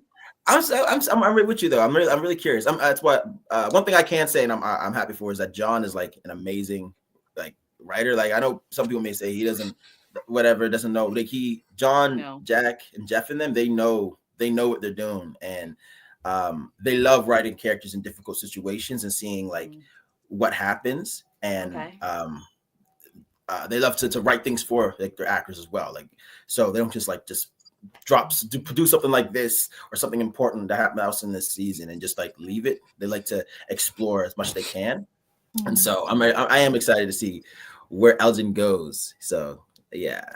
Well, hopefully after we see the new, Elgin, maybe we can have you back on and kind of discuss your, if you do have a transition, your shift in transitions.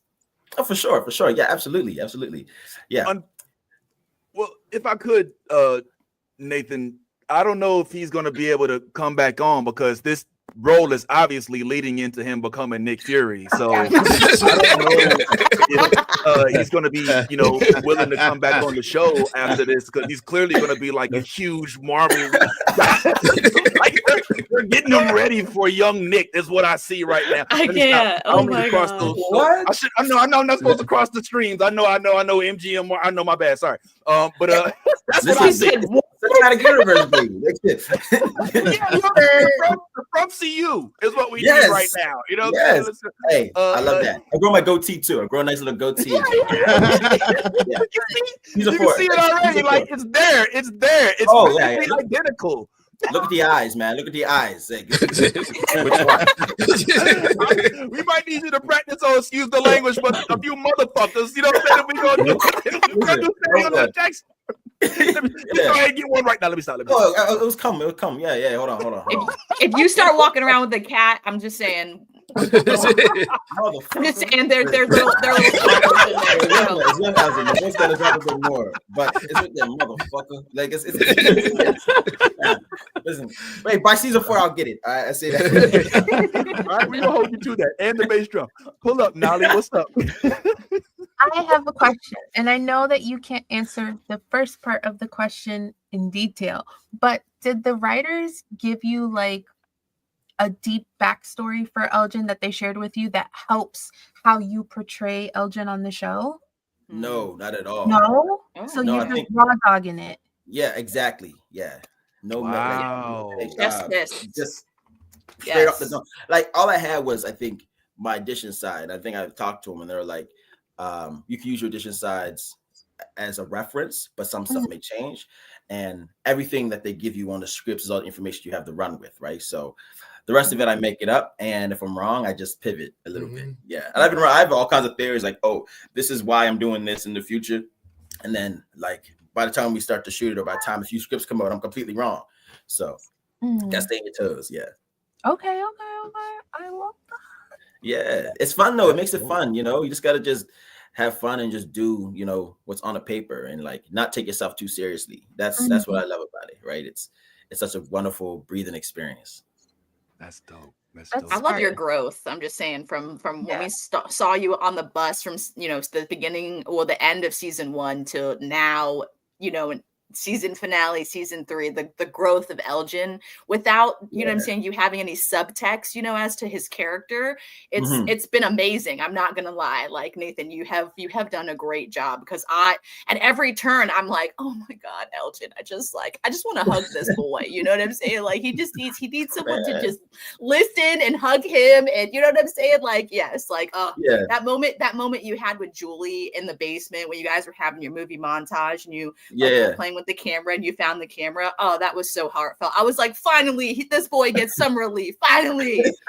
And then his eye gets poked out. Yes. And then Nally, did you have a follow-up, Nally? Yes. Okay. So obviously From is complex and there's a lot of theories going around. Do you have any favorite theories, but do you also have any personal theories? Good question. Theories. What are some of my favorite theories? Listen, I just wanted to dive of like what the theories were out there. But one of my favorite theory right now. So many. Okay, one of my favorite theories right now that I've been looking up and watching is the idea of who the man in yellow is. That's one that I've seen that's exciting me. I have no idea who he is, right? But just the idea of who the man in yellow is and that man right there. Oh, geez, terrifying.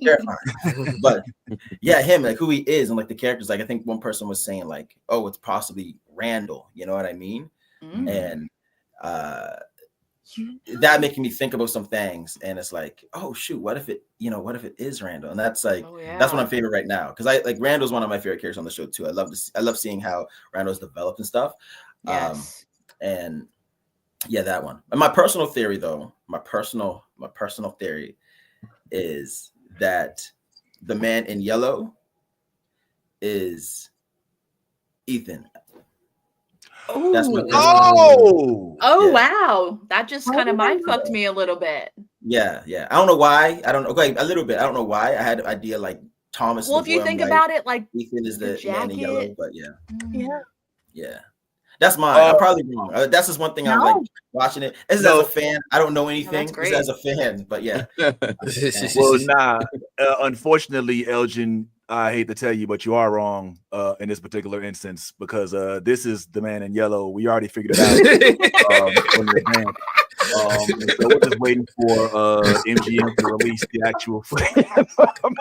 I'm sorry, bro. We're breaking news here on the New Blurred Order this morning. Sorry to spoil that for you in the comments, but yeah, man, the secret's out. Curious George. Wow, that was great. I'm sorry. That is my favorite theory. That is not my favorite theory. That is Ethan. That's just. Oh up, man. Yo, Nah, first I want to give a shout out to these commenters because they have me cracking up as much as you guys Right? do. L's over here is like picking Elgin's brain after his eye got picked is crazy work. I mean, what you want us to do? What us to do? Oh man. All right, but yeah, you Man, are. you You are are, deep man. for it. Yeah, so I do have a question, more so from like just your opinion on things, because like you I'm always curious what it's like from the other side as one of the creators, as one of the performers. Right? Like Elgin arrived, my dude was having problems from the beginning. He vomited on Randall. Randall's about to bust his ass. What was your reaction to seeing the character direction of Elgin going from season 2 into season 3? You're like, my eye? Like, what was your reaction? Oh boy. Oh boy. Oh man, I don't know. Honestly, first off, I saw that I was dead. Like when I got the eye scene came at the end, you know, but then I had to go and get like these hand casts done before the scripts were out. You know, my face, I was like, oh, what's going on? You felt trying to kill me or something?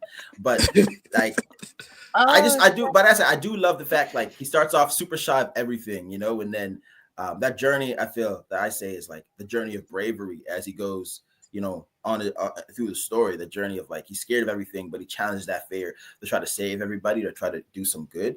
Like for me, I think that's extremely noble, even though his reward may be quite, you know, sad or gruesome. But like I really enjoyed like just feeling and living through that journey of like having this anxiety and every day like getting up, trying to beat that anxiety so that you can serve a bigger purpose, you know. And something I should take for my own self, my own personal life, right? But yeah.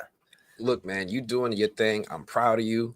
My condolences about your grandmother. I saw that on social media earlier this week, and I was wondering if I was going to touch it on it, but like, yeah, this show resonates with so many people in so many different ways. I know when Kenny was going through his thing with his mom, I started to feel it. When you started talking about grandma loved it. I started to feel it. I'm curious, like, how much were you able to add onto your character as opposed to what was on the paper? Like, how much is Elgin and how much is Nathan? Good question. That's a good question. That's a really good question. I think Elgin's a character. Like how much is me? I think more so the joyful moments more. I think the stuff with like Julie, that is really that's really more me, you know. I was just more playing with myself. But I think one of the harder parts with going in for Elgin was having to put on, like, I call it like my mask of anxiety and stuff like that. I'm kind of like this, you know, free whatever. Like I don't, you know, I just go through my life enjoying, but like having to put on this mask of anxiety, you know, and having to wear that like my hoodie, you know, like wear that all the time. And that was something I had to take time to, if that's making sense. There's certain part of Elgin that I did have to every day before set, like I had to like meditate, get myself in the right headspace. But yeah.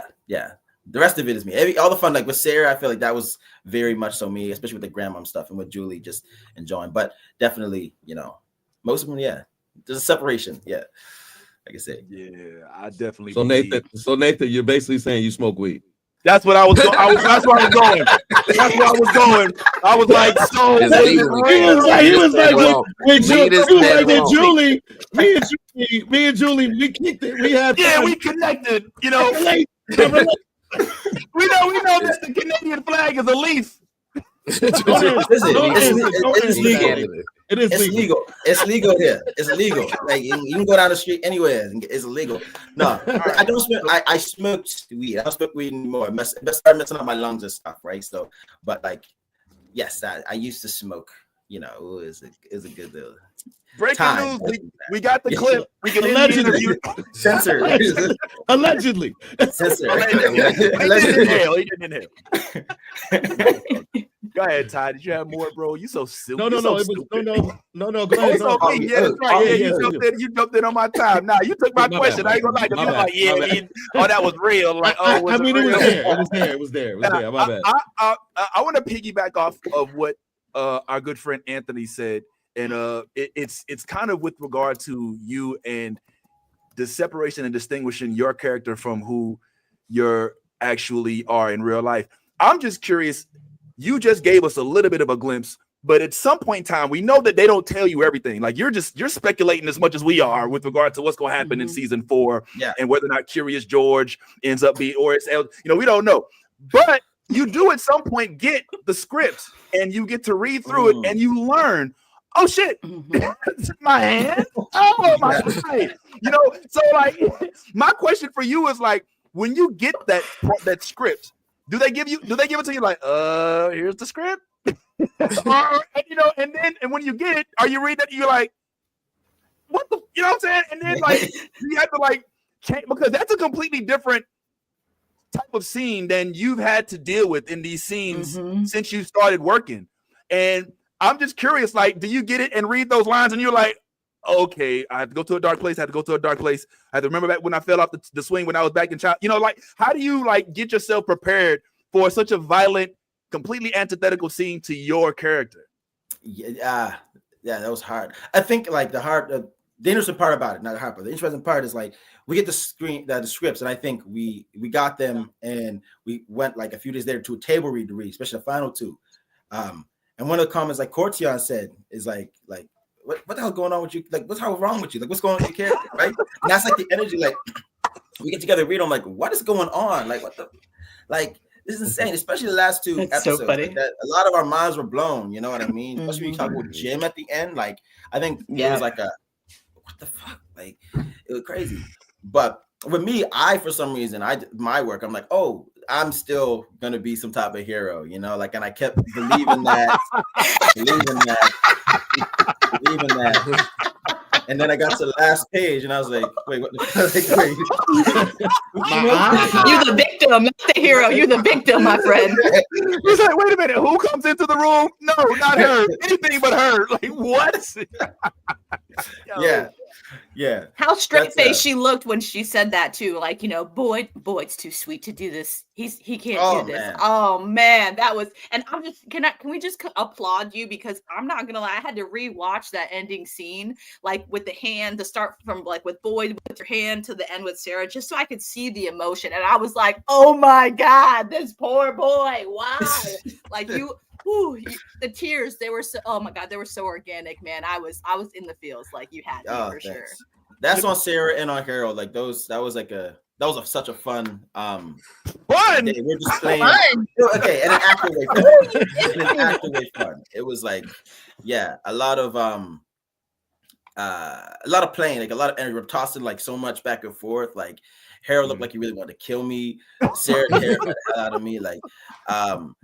Those Avery and Harold are incredible actors. Like I'm just happy I got a chance to play with them like that. Like it was a treat. It was a dream. So Elgin, Nathan. So can you walk us through briefly the process of that scene in terms of, so you get the scene, you're shooting, you get the part where we're about to go there, then they have to stop, and how much time does it take to get your hand into the right, and then they have to stop again and then get your eye. So like, can you walk us through like the process of shooting that scene, and then I'm done. Okay. So we did the first, like it was like the first early in the morning. We showed up, we did the whole like walking up, they stopped me, they bring me to the table, like into the room and stuff like that. So that was the first, up until lunch, that was the whole day. And I was like, oh, that day's fun, this is fun. You were finding it. But like what was interesting is when we first rehearsed it and blocked it, we did the entire like scene up until Sarah. So we did the entire thing in one go to get a feel for it. And so I think by the time we got to like the hammer coming down, like we were already just in that, that mode. But we did all of that before anything with the hammer, like the hand. So we did that whole thing until the hammer came down on my hand. And then I went away for like 30 minutes. They fixed my hand up properly, came back, and we finished, the rest of the scene where they come in and all that. And then the next day, like I had to wake up at like 5 or something. I had to get like, put the whole face on with the eye. It had an eye hanging out actually. There's actually an eye. So we came back and did that scene with Sarah. And first it was an eye. The eye was hanging out. Then we came back and they took the eye out. And so they liked the one without the eye, but funny, it was like little eye hanging around. Was she holding your eye at the end of the scene in her hand with the screwdriver? I was trying to like zoom in and see if I could see it. I couldn't. I wasn't sure if she was or wasn't. Do you know? No, I kind of think it's like she's kind of stabbed and destroyed it a little bit. That's what, because it looks like Okay. the eye didn't get. It looked like it's been pop. Yeah. You know, No, like, your socket Yeah. was definitely Yeah. penetrated for sure. Yes. yeah, multiple times. Yeah, like it looks like Yes. mush in there. Ow, Yeah. my God. Did it hurt? Was- Let me stop. Right. It hurt a little bit. That was, yeah. How much Oh of my that gosh. scene was improvised? Okay, all stuff. The stuff with the torture scene with Boyd, that was all improvised. Yeah, that Oh, was Wow. Wow. him. Oh, that's all him when he brought the stuff up. In the hand. That still kills me to this day, where he slams the screwdriver on the table and it doesn't stick in the board like that. That was improvised, yeah. Oh man, phenomenal. Improvised. Ty, was you saying something? I did. I had one more question. And this is more about you as a person and an individual, Nathan. I noticed that you went to the Fountain School of Arts and for your acting. And I just want to know, what was the inspiration that drove you to want to be an actor, and any advice for any up and coming actors that might want to also pursue a career in acting? Well, I think for me, like I always wanted to be an actor, like since grade, like I think my earliest memory was like grade 2, maybe grade 3.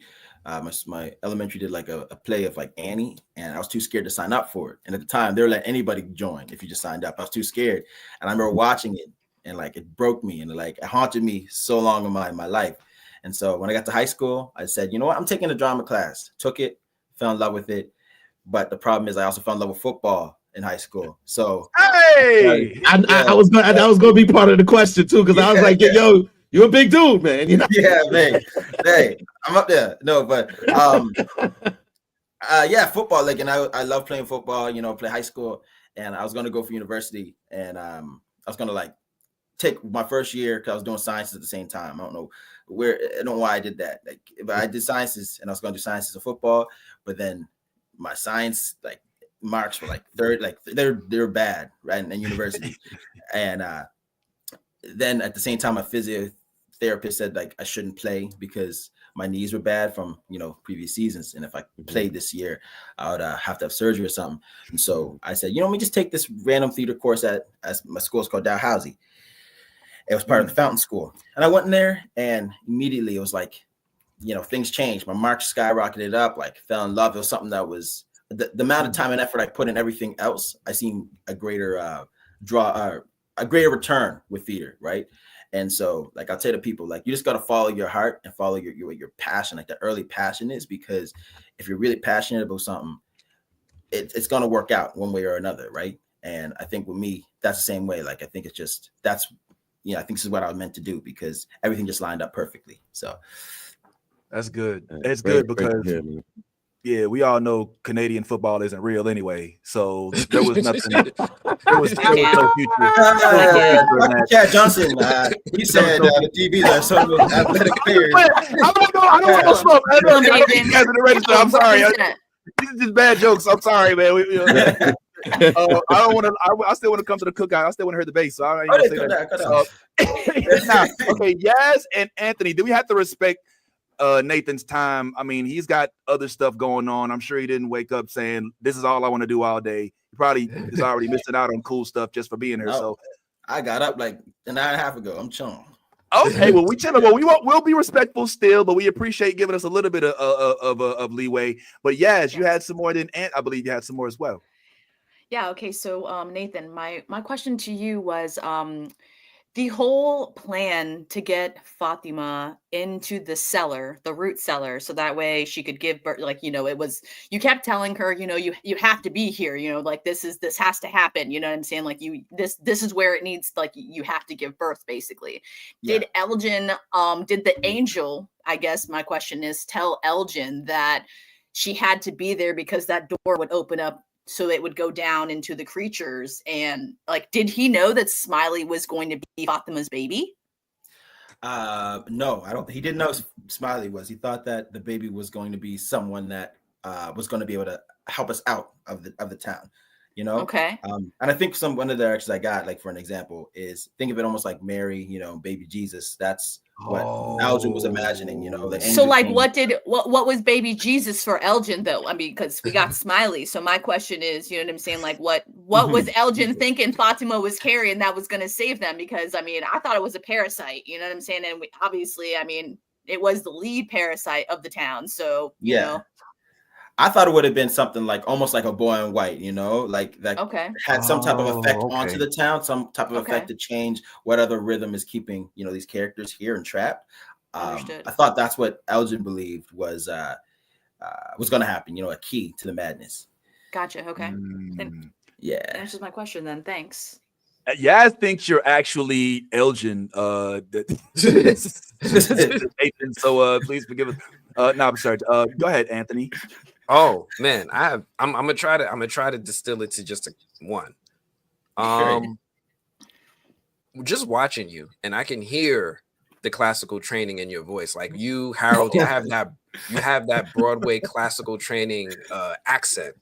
I'm curious, what's your dream role though, right? You've been you've been doing horror, you've been doing a background on, you know, stage. You're also a bass musician. What's the next genre or story world that you'd like to put Nick Fury down, that you'd like to step into? Oh man, a dream role. Oof, that is good. Dang.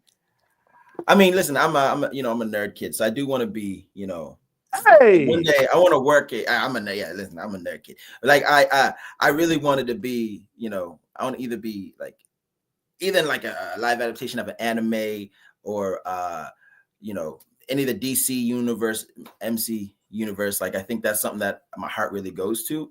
Or I want to be like something super strong and like super black. Like I had a pleasure to work on a show like Small Role called Washington Black, and that was a very, you know, black. It's called Disney Plus. Eventually, watch it. Like amazing people in there, like Sterling K. Brown, Ernest, Yola.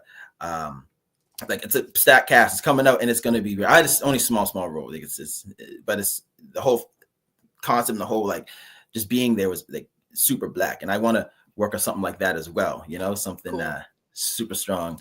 Like Muhammad Ali. Hey, Let me pick on this real quick. So after you kind of touched on it, like now that we know that you're one of us, right? One of us. You're one of us. One of us. One of us. One of us. Yeah. After a day of shooting, what do you do to unwind and reset? Because like we be seeing the behind the scenes, the cast be looking like y'all be having a lot of fun. But like, what do you do? Do you read? Do you play PlayStation? What's your game to tag? Like, that is a good question. Oh my gosh, right up like no, Instagram. No, what I do to unwind. There's Ernest right there. Oh my, one of the best actors I've met. My gosh. Okay, but this year was Elden Ring. That was my my go-to. Oh my god. Okay. You played Elden Ring? I beat it. Listen. We need You beat it. What are you doing You every beat Saturday? Right. We need the gamer tag. We gotta link up. Hold up. Did you hear what he just said? He beat it. Do you know how many hours you have to play that game to beat Elden Ring? I looked at it. It's shameful. The first number was 3. I said, "What the heck?"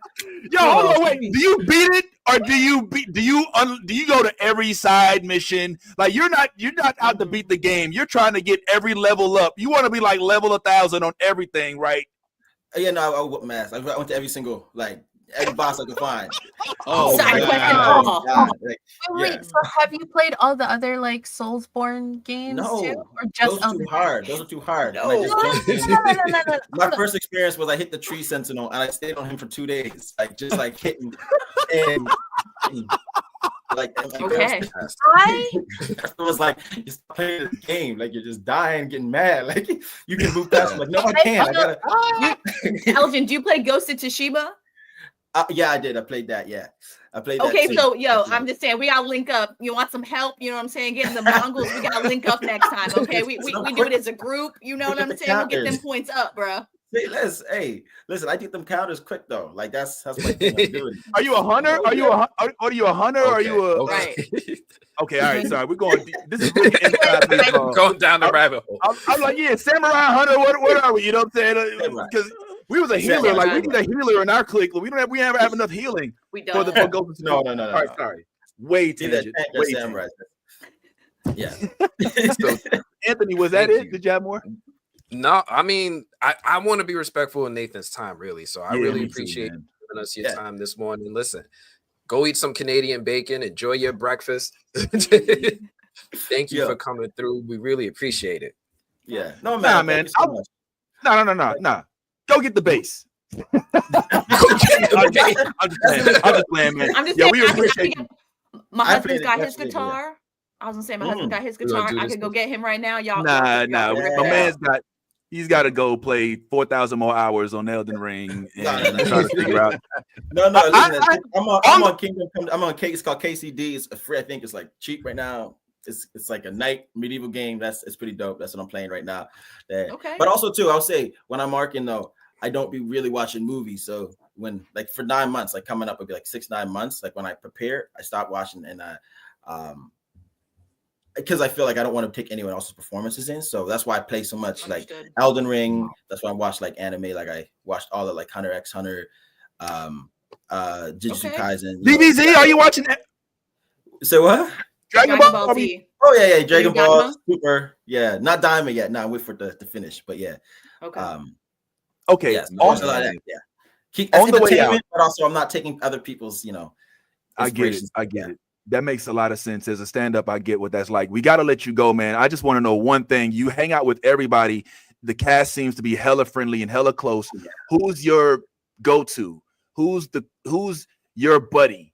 Who gets the potato salad? Who gets the +1? Who's the one that you latch on to, if anybody? Or who do you in the clique, the cast? Who's the main folks that you get the first text for good news? Or like who they did this to us in the script, bro? Can you know what I'm saying? Like who is it?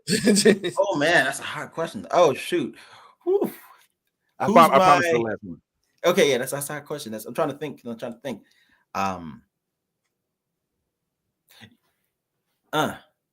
He trying not to get in trouble. He like, well, if I say I can say it now.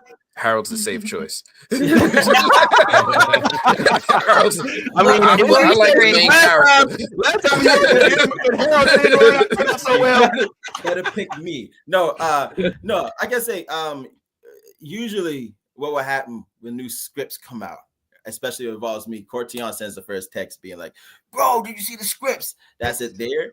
But also Peggy and Hannah, they're like, we always get coffee, always talking, karaoke too, but then it's a weird, man. It's like, it's such they call it family for a reason, that's like, who is your, he hang big brother, little sister, like that's that type of energy, right? So because like it's interesting. And also AJ, that's my boy. We, especially when Premier Nights, we used to run the roads. Like it was fun. Like me and AJ always used to find adventures. So it's always like, yeah. Can you post the karaoke in your stories? Yeah, right. Someone got it. They better keep that joint. It's just a story. It's 24 hours. It goes away. We're not going to screen record it. I promise. We're close friends. Right. We got to let you go, Nathan, man, just because we don't want to wear out our welcome, because we want to have you back to talk anime, and we want to talk about your next Wakandan performance. I got to feel Black Panther 3. Am I hearing? My ear is tingling. We all have even the comment section said it. I'm just saying we all have the same kind of mindset right now. So yeah, are we marching for Nathan to be in Black Panther? DC could be looking for a new cyborg. I'm just saying. You could be another lantern. You know what I'm saying? Yeah. No, that's already the people they got for that one already. Like them, Stefan and Pierre for his name. Like those perfect. Yeah. Perfect, right? Hey, listen, you never know what the future holds. He might be one argument. He might be one argument with his wife away from losing everything. You know what I'm saying? You never know what happens. So let's leave that alone. But thanks again, Nathan. We cannot thank y'all enough for joining us. Hopefully, you had a good time and wouldn't mind joining us at some point again in the future. would you mind? The name of our group is New Blurred Order. Could you just say like something nice, like as much as you love us, like, hey, I had a really good time here on New Blurred Order. And you could say it to the camera if you want, but I mean, not that, I know you're a special actor, but just a quick shout out to the New Blurred Order and maybe even the movie blog, but the New Blurred Order more importantly, because the movie blog's got so many followers and subscribers. Oh my god! I got you. Oh, hey, go on. Listen up. New Blurred. Oh, hold on. Can I do that again? Can I get another take? Absolutely. Absolutely. Take two. And Sorry. the one. And the two. Yeah. Hey, check out New Blurred Order. They're a whole vibe. It's the newest thing on the. Sorry, let me try that again. I'm so sorry. You put the pressure on me. Okay, hold on. Take as many puffs as you need, homeboy. Hey, get that man some coffee. I'm about to go get the hammer. Again? What's my line? All right, New Blurred Order, shout out. Take 3 and action. Hey, shout out to New Blurred Order. Listen, they're a whole vibe. The funniest people, the friendliest people, and also the nerdiest people you ever see. And they're black. Check them out. I love them. You're going to love them too. And also the movie blog, A100. The best thing going. Yo, my man. Thank you so much, Mr. Simmons. Thanks again, bro. Please enjoy the rest of your weekend, and we hope to see you soon. Practice that bass, because next time we see you, it's karaoke time, homeboy. They're right. All right, Wow. one time for the one and only Elgin. How about that, y'all? I mean, give me a break. Are you serious? Yeah. Elgin just joined us for more time than we were expecting, and he's a whole vibe. Yo, are you nuts? Are you 100. nuts? Did you see, like, when he started talking about being a football, like wanting to be a football player, and Ty, I want to punch you in the mouth. You're like, yeah, you're a big dude. I'm like, come on, no.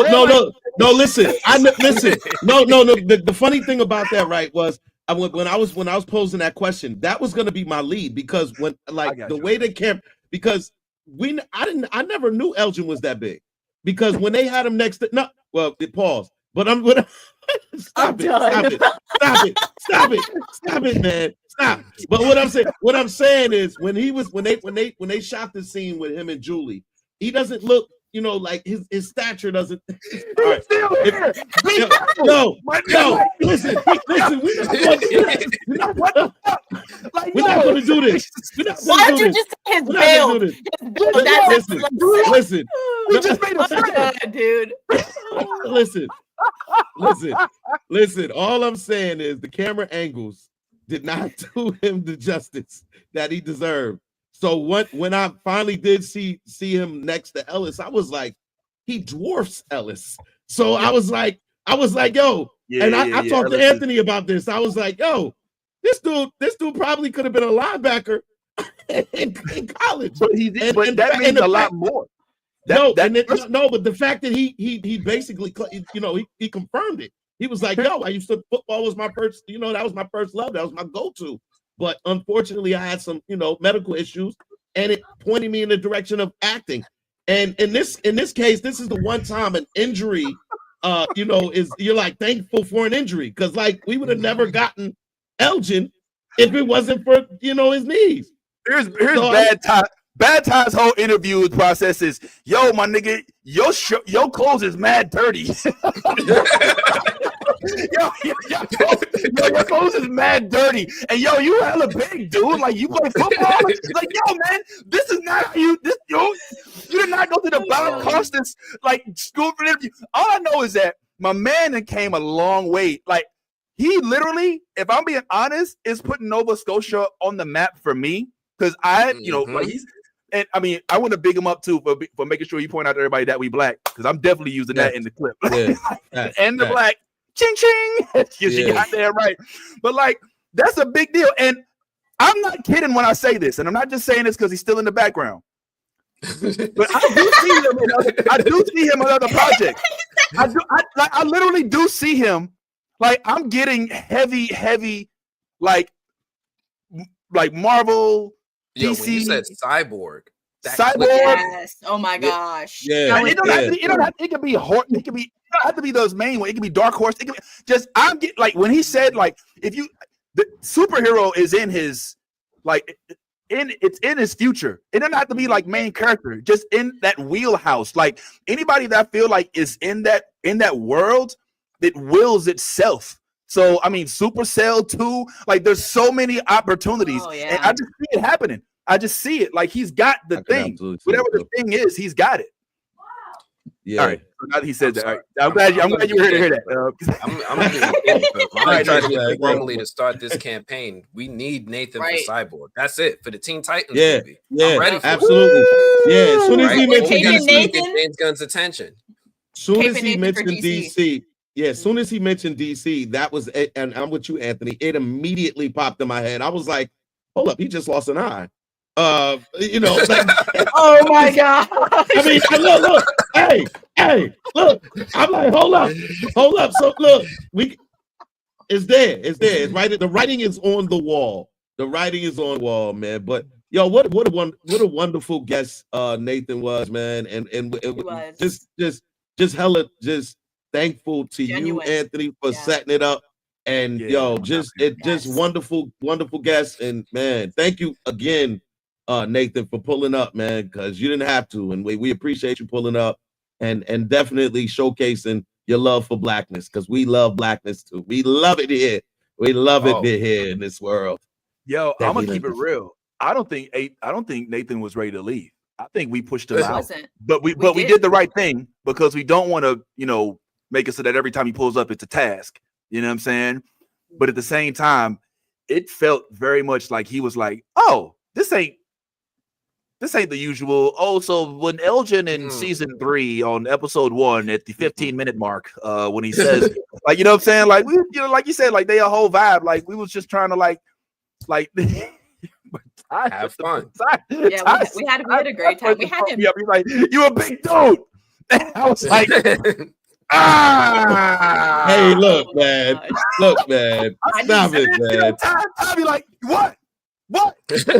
Yeah, he's a big dude. Look at him. He dwarfs him. I'm like, oh my god. Like, I don't know how sensitive he is about that. You know what I'm saying? Like, if he wants to be a big dude, I know that he was about to play football or whatever, but I thought he's very gracious. And I'm just, Tom, give me a hard time. I'm just obviously. Listen. Look, you're not hurting my feelings, and I definitely know I wasn't hurting Elgin's feelings. You know what I'm saying? But I definitely had to ask about. I mean, if I let Elgin leave this show and didn't ask about the clothes, I felt like the Frumley would have assassinated. Yeah, look, I'm glad it was me, because the Frumley would have assassinated my character and been like, yo, how is it that Bad Todd didn't ask this question? If anybody was going to ask it, it would be me. And so yeah, I'm glad we was able to clarify it was not his fault. It was the wardrobe, and look, fire the wardrobe immediately. No, it was. He asked for different clothes, and they gave him a jacket. They was like, yo, here's your jacket. Make it work. Well, y'all know this is not the Devil Wears Prada. This is from, like, they're literally like they could have given him a different shirt though, bro. But it's indicative of, you know what? I know. I'm gonna let y'all do your thing. I would like to spend the last, if it's okay with y'all, the last minutes of the show talking to the comment section, talking to the folks who watched the show, and also just speculating and speaking again on what transpired in today's interview, as well as what transpired in the From season finale. I'm looking through this, and I'm already tripping off of the fact that Peter Griffin is in our comment section, which is hilarious. Man, where's the chicken to beat your ass, Peter? Oh yeah. We got All City. Nathan was locked and he beat it. Yo, that was crazy when he unleashed the fact when he let it be known that he's heavy on the games. I think that there was some point in time, did y'all notice this? There was a point in time throughout the interview that he realized, oh, these are nerds. Like, oh, because he wanted to express that as well. Like, I don't know what it was. If I mean, normally we have on like background, but I know he's you've interviewed him before, right, Anthony?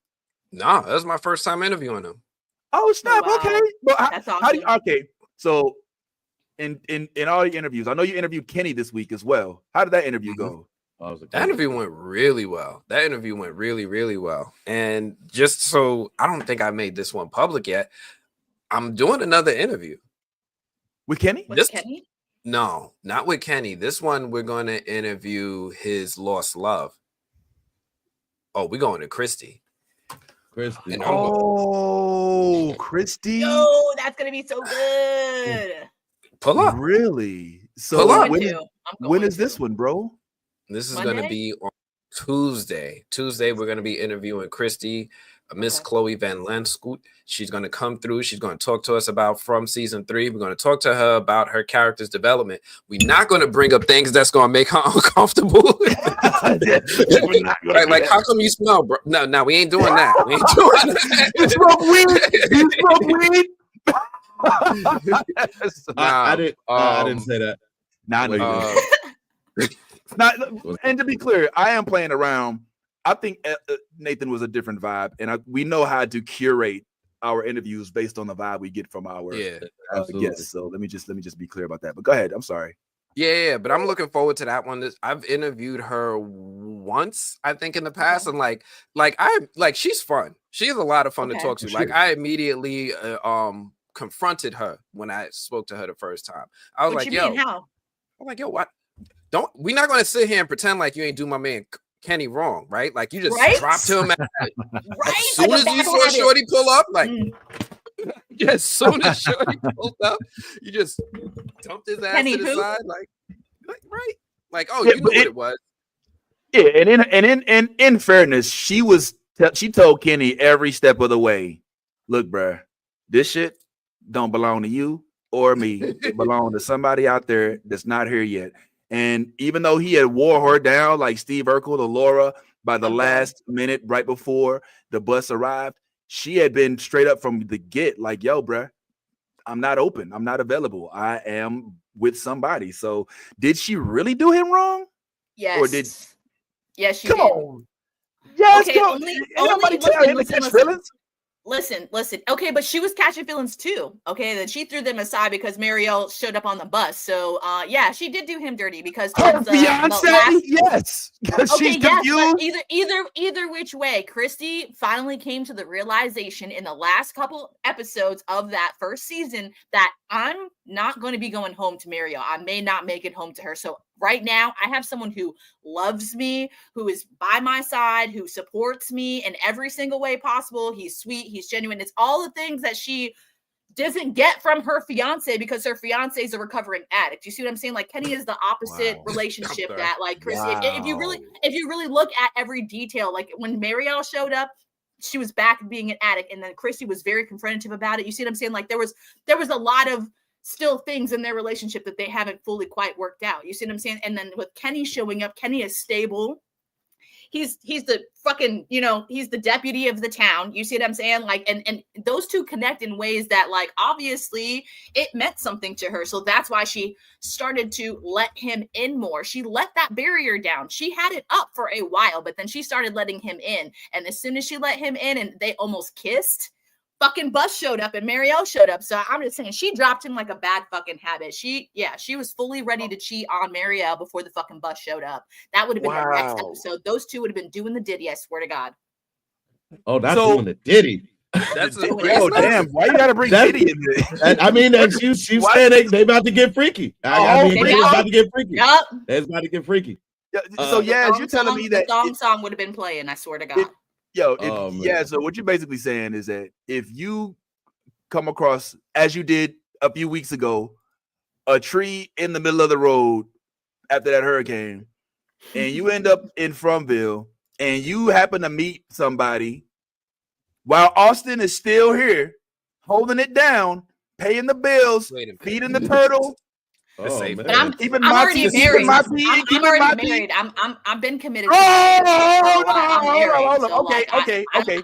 Pre-marriage, y'all are still engaged before the 420 wedding. Still 5 years of my life that I found someone who is undeniably dedicated to me. So why would I throw that away? If there's a slight chance I can make it back to him, why would I throw that shit away? It's not worth it. I'll die knowing that I still love the person that I left my town with. I'm good with that. He's mine forever. I made that decision a long time ago when I said I'd marry him. That's it. So you're in. Thank you, Nolly. Thank you, Nolly. Because I love my wife too. But if I get in Fromville and I know that I'm never going home after a while, look, hey, Hey, look.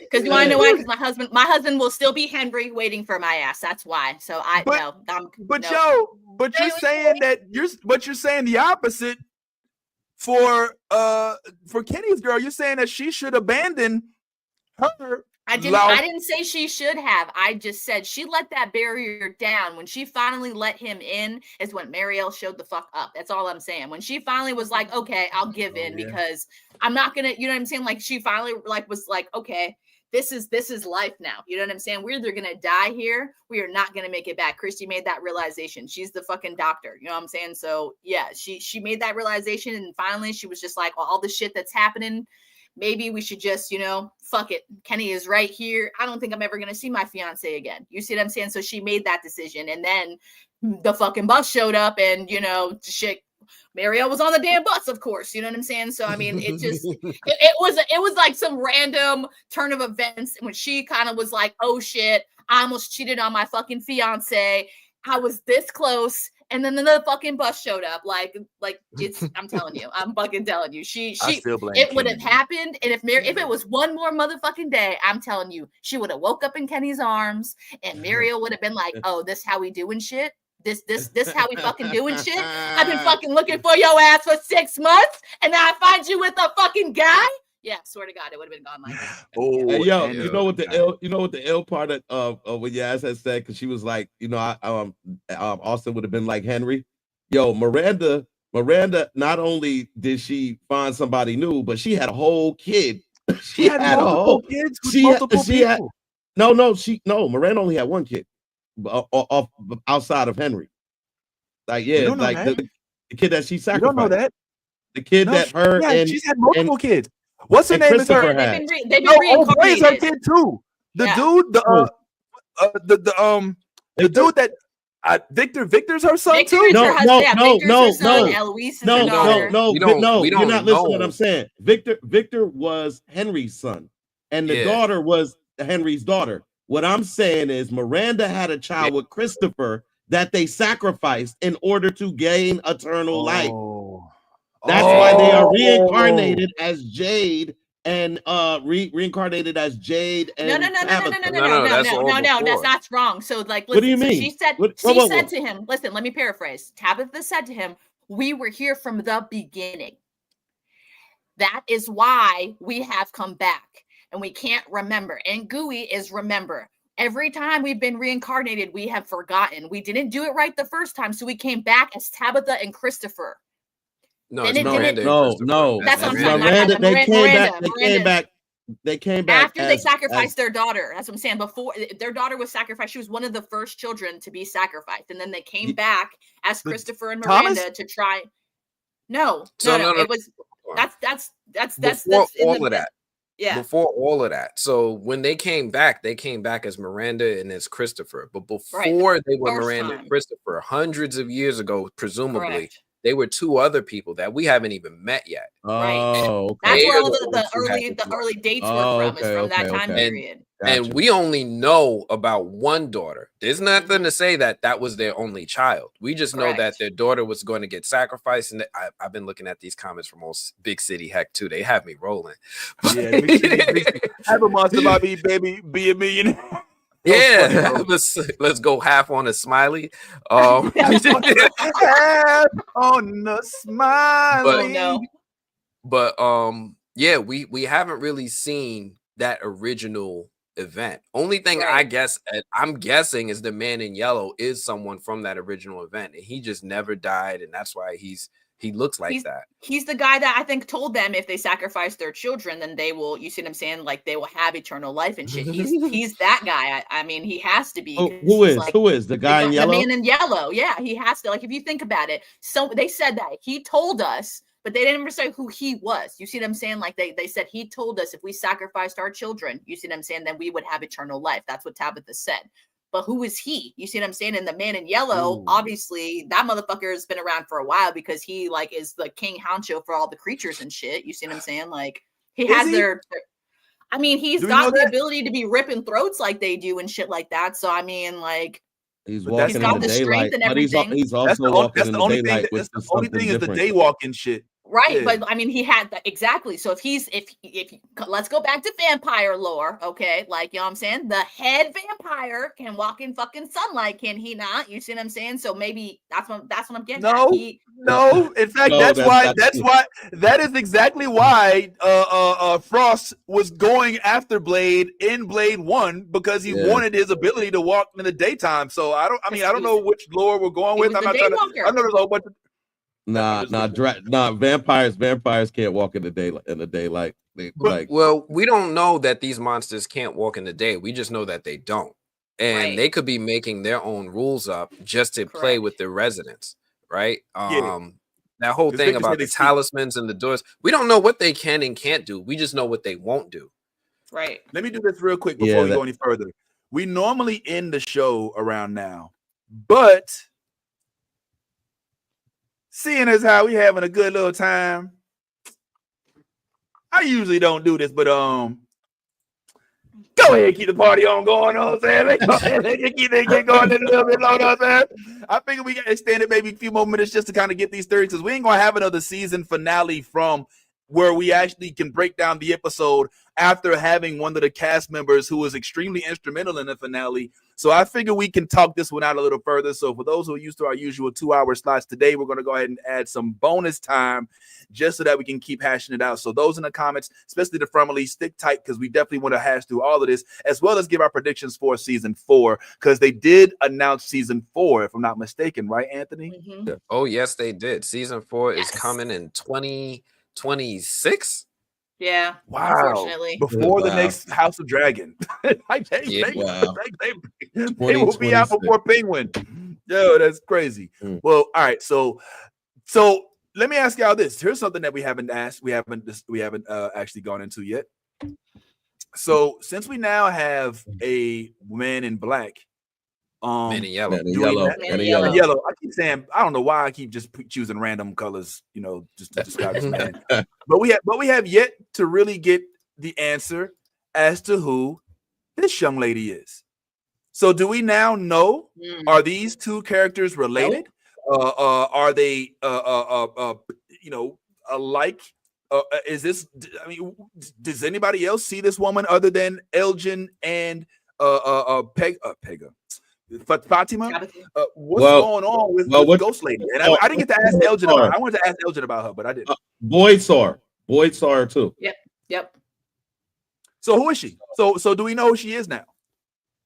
Nope. I mean, this is from we're talking about. Everything is assumptive, right. Until confirmed. So what are our guesses? What do we think? I think she's the wife to the man in yellow. You think so? Yeah, because it has like a boy in white. You know what I'm saying? And then like the like there's good and bad. You see what I'm saying? I think she's the good to the bad. You see what I'm saying? Like she's that yin to his yang because she was trying to fucking help Elgin, help Fatima, so that way like when that baby was born, the creatures probably wouldn't come after everybody in town because they needed that fucking baby because it was Smiley. You see what I'm saying? So that's maybe why she led Elgin to make Fatima go into the cellar because you know what I'm saying? Like they needed that baby.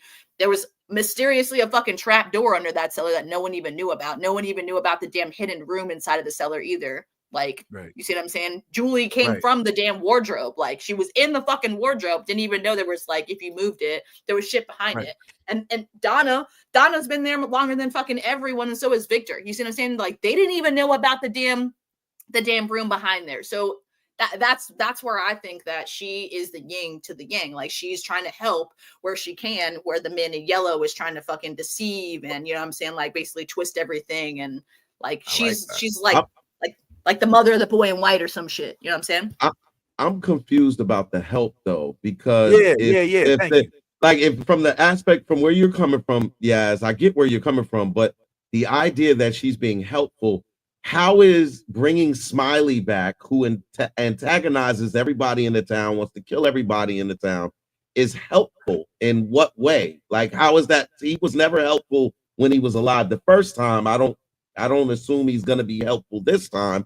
But like, I don't see where the helpful aspect comes from. If you could like elaborate. Yeah. So basically, if you really think about it, like Smiley was the only monster that was murdered, technically speaking, like they could kill, right? And it was Boyd who killed him. So if you really, and he was the one also that got resurrected. So like, why is that? Like, let's really deep dive into that. Like, obviously the first, well, what'd you say, Nolly? I think he's the only one we've seen die. So I think he would be first up for reincarnation. I think that's why that they're still around. I think that's how the monsters are born. Like, I think that they'll be continuous. So like if they killed another one, then that one would be up to come back. I see what you mean. Okay. Well, my theory is that with Tabitha and Miranda and Jade being reincarnated, I think Smiley was also one of the first people that basically was, you know what I'm saying, like made that choice. And I think I honestly feel like Miranda and Jade, they were these kind of monsters. You see what I'm saying? Like they lived forever, but they made the choice to try and save the children, and that's maybe how they got maybe like back to, you know what I'm saying, being human, or what, I don't know, whatever that. Well, they sacrificed the child. Correct. How can you save children and sacrifice them? But they sacrificed a child, realized what was the cost of the sacrifice. And then they were like, well, I don't want to do this. How do I save them? Now, the children, they obviously keep coming back to tell them, remember, because they want them to remember to save them. You see what I'm saying? So I think Smiley, Miranda, Jade, they're all part of like the first people, you see what I'm saying, that were in this town. And that's why those specifically are the ones that get reincarnated, is because if you think about it, they have to be the first ones to come back. You see what I'm saying? Like, because they didn't complete, like, that's why Miranda and Jade said that they keep coming back, because they didn't complete what they were supposed to do with the children and save the children. Smiley obviously is not trying to save the children. He's trying to kill everybody and like keep them. So with good and evil, you see what I'm saying? Like that's the tug between good and evil. Smiley obviously is the main villain out of all of the damn monsters. You see, he's the head honcho. I mean, I don't think so.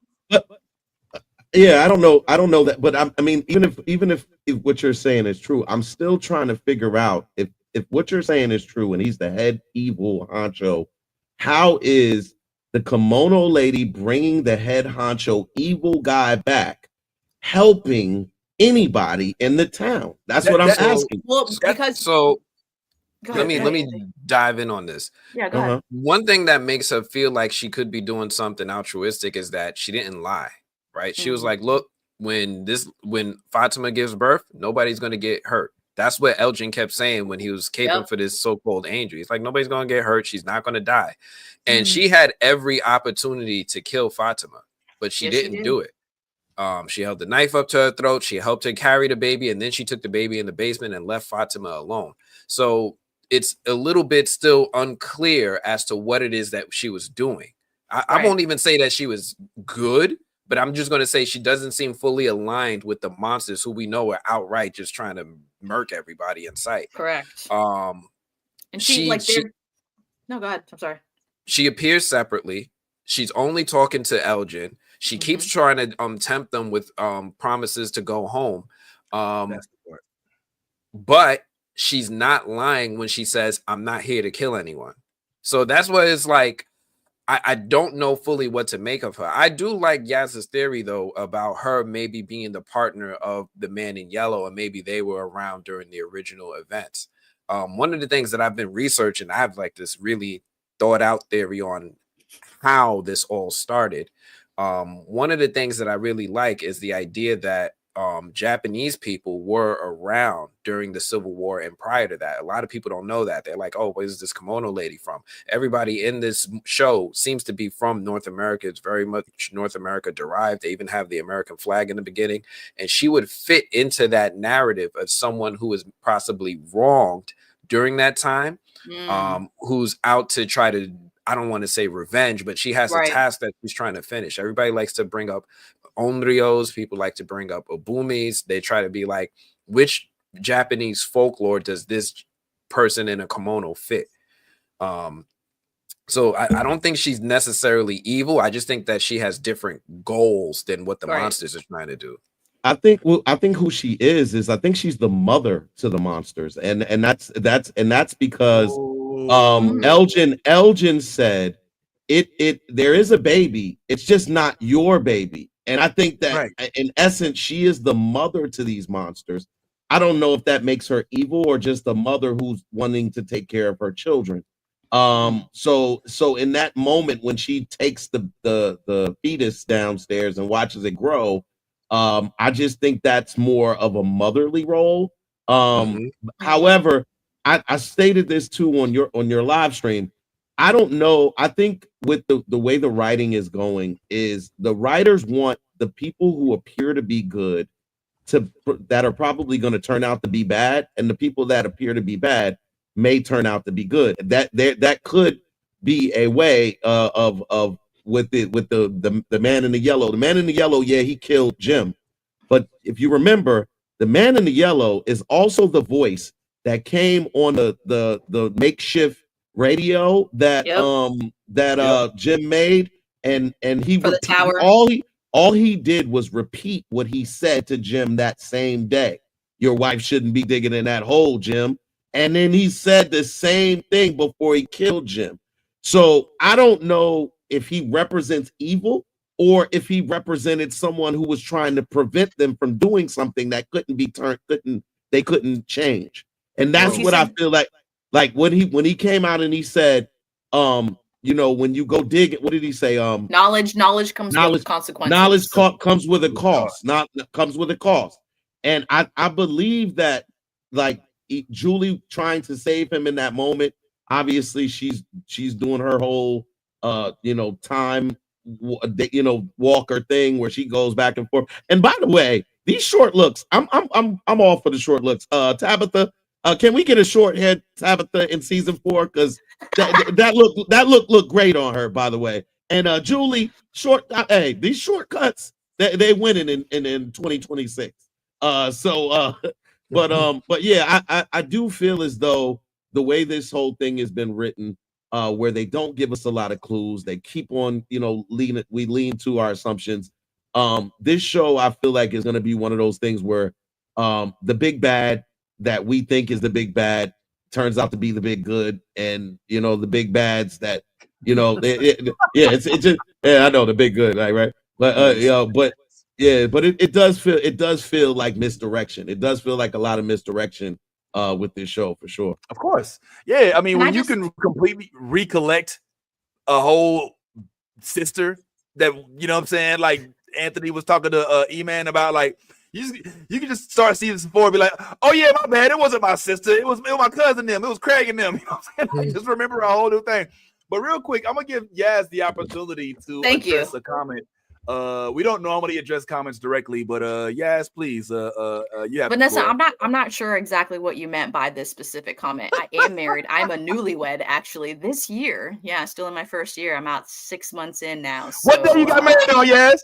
I got married on April 20th, if you don't know what day that is. So yeah. I'm not really sure like what you meant by that, but my husband comes first always. Did you not hear me say that, like, if I was Christy, I wouldn't be fucking around with Kenny because like I got mine, you know what I'm saying? Like, nah, like I'm loyal to the end. My man knows. Okay, it's been 6 years, y'all. Yeah. I'm married to Vanessa, and my shit got an expiration date. Goddamn it! Like, listen. If by year 5, we still haven't found a way home, I'm going to Colony House and I'm getting loose. I'm getting loose. I'm gonna be like, all this pent up energy. I'm here. You're gonna pull a Donnie. Go crying into Boyd's arms. Hey, Boyd. Boyd specifically, but you see that you're gonna never mind. Just forget about it. Just forget about it. You took that context a little weird. Never mind. Nah. Thanks, Vanessa. We just informing you, nothing personal, but yeah, Yaz is married as fuck, and I am a witness. Yeah. I was there. Yeah, and I saw her ring bearer was a Ninja Turtle.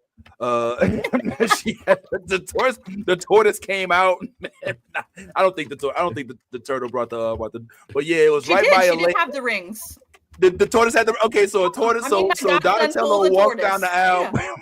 There was an alligator in the lake behind the like Yep. literally. I was It was watching. Florida as fuck. My wedding was, girl. You should have. It was the most Florida. Like it was so Florida. It was so Florida. There was a turtle. There was an alligator. Our wedding gifts were THC motivated. It was just man. And fans, you know, because it's Florida, because it's hot. So you know what I'm saying? So Like, yes, and get back to the fams. You know what I'm saying? Yo. Absolutely. All right. So I one thing that Nathan said. I almost called him Elgin. That's why I didn't want to call him Elgin. But did you hear how he described how they actually shot this scene? I thought that was real fascinating because I'm really interested in the production quality and how you actually do produce and put these things together. Because when we watch these shows and these movies, we're oftentimes watching them and we're looking at them as if they are shot in sequence when they're not. And what he basically just told us was that they basically had shot this scene and then they shot this scene and then they came back and shot this scene because they didn't want to shoot. I mean, that's probably how it usually happens. But that's when acting comes about because in my head, I'm like, all right, well, if we're doing this sequentially, then I got to build my feelings up and then here's the big payoff. But what he's saying is like, nah, they shot the whole thing and then they had to go back. I think he said on another day, the next day. Did he say like the next day and get right back into that spirit? Hand fucked up, eye fucked up, and be, you know what I'm saying? And that just shows how the whole process of acting is like crazy to me. And I don't even know if I'm ready. What's up, Ty? All while improvising. And that is the key. That shows talent because improvisation in a scene where you're not being directed, they're like, all right, free reign, you go do what you're gonna do. And to pull this off, he said he felt like Harold was gonna kill him. He was like, I had a lot of fun. He was like, we were having a lot of fun. But Harold, it felt like Harold was gonna kill me. Like I was like, whoa, okay. That's dope. Like they improvised that whole scene back and forth, bouncing off each other's energy. That makes that scene even more epic than it was us without us having that knowledge. So yeah. Would you have liked that scene better if they had the eye dangling from his face, or did you like it? I don't know. Right? I think I would have been more like shocked, I guess. You know what I'm saying? I would have been more horrified with the eye dangling, I feel like, because I would have been like, oh shit, is that the eye? Oh God. Added something to it. It's giving Glenn from Walking Dead. You remember that? Don't even remind me. I still hate that they did that to my boy Glenn, man. No, but it was so funny. Niggas like, oh shit, look at your eyes all hanging out and shit. It's all ugly and nasty and shit. Yeah. Oh my God, what the fuck? Yo, I love that shit. Niggas like, oh man, look at you. Like your eyes all hanging out and shit. But nah, it was very dramatic. The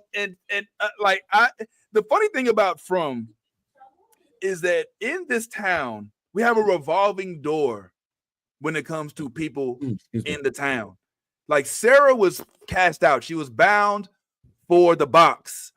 And now she is almost the hero of this finale, even though she went through some pretty drastic shit to get the answers. Ultimately, she is the reason why we end up finding Fatima. And for that, does the town reward her? Are they like, bitch? I mean, did you see their faces when they were in the room? Like, this bitch just, oh my God. They were like, what are we going to do with her now? You know? It literally was this. Yo, what the fuck?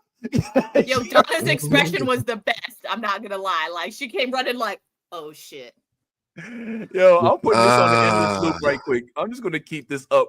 And we'll just watch this over and over. Because this scene right here is the business. This was the whole entire season finale wrapped into one scene. Crazy chick, people not knowing what to do. Somebody has some answers, but not real answers. And I want to go back to something that Ty said real quick. And I'm curious as to y'all opinion on this. Yaz is saying that the lady in the kimono was trying to help. And then Ty is saying that, well, help who? And I'm with Ty because the one thing she said that was of any value was that if you do this, at least according to Elgin's character, you get to go back home. And we haven't seen anything remotely close to them actually getting an opportunity to go back home. So I feel like they've been given the okie doke. They've getting bamboozled. Now, who has been telling the truth? The one person who has yet to lie or say anything deceptive has been the man in yellow. Yes, I know he's giving us villain right now. Yes, I know he's giving us, he's the big bad or maybe the lead up boss. But he said, your wife shouldn't have went in that basement. She shouldn't have went in the basement. He said, knowledge comes with a cost. Knowledge comes with a cost. Julie said, run. Jim dumbass said, nah, I'm here to stick it out the fight. Here comes that cost. It comes out your throat. This dude is brutal honesty walking incarnate, while the other lady is a lying-ass hussy from the Civil War area. Who knows? I don't know. All I know is that she literally has not been telling the truth. She convinced Elgin that it would be helpful. But in all honesty, would it have been more helpful for them to let Smiley die and stay dead? We don't know that. So yeah, that's what I'm saying. So here's one thing I've been rattling around in my brain is that there might be a plan, right? This could be a recount from the future, so to speak, right? We already have future Julie coming back trying to change the story, but they always said, hey, the story can't be changed once it's been told. So maybe we're not watching the present. Maybe we're watching the past. Right. We don't know what the kimono lady's plan is. We don't know how she ties into any of this. Another thing I've been trying to wrap my head around is like what you just said. Some of these people just ain't lying. Right, the man in yellow didn't necessarily lie. The boy in white hasn't necessarily lied, but they may have a long-term plan. If you were from the future, if you just knew what was going to happen and you were trying to come up with a plan working backwards, you may just nudge and change small and minor things to make sure the things align up to the way that you want them to in the future, right? I keep thinking about how Julie had to throw the rope, right? We knew that we couldn't change the past, but Julie had to throw the rope in order to progress the story forward to get Boyd to a certain point. What if this is all just more stuff to lead us to the next point? Maybe Smiley had to return in order for something to happen in the future that that will help them ultimately, that we just haven't been privy to yet. Right. So she could still be good, even though she's bringing about someone bad. That bad person may just have a role to play for a better outcome. What you got, Ty? And I was just gonna say, because I'm gonna address a couple of things. So the whole thing with Sarah, right? It reminds me when I was a kid, right? And we used to go visit my stepfather's mother. There was this lady that lived on the street. Her name was Miss Pickens, and all of the kids knew that this lady was just mean. Like she was like she was the type of lady, like if you kicked your ball and it went in her yard, you'd be afraid to go get it because she was just like that lady. And everybody knew. The parents knew she was mean. Everybody knew. And like it's like once everybody knows who you are and have come into acceptance, it's just we just know who you are, so we know how to operate in your space. I feel like everybody already knew Sarah was a killer. We already know that. Why do we know she's a killer? Because she's killed people. You know what I'm saying? So we all know that she's a killer. But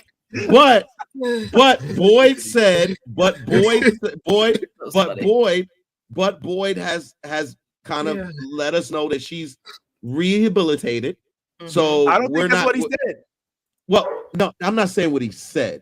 What I'm saying is how people are moving. What I mean to say is everybody is moving around in Fromville, knowing that this lady killed someone and is still operating in Fromville without wanting to take her head.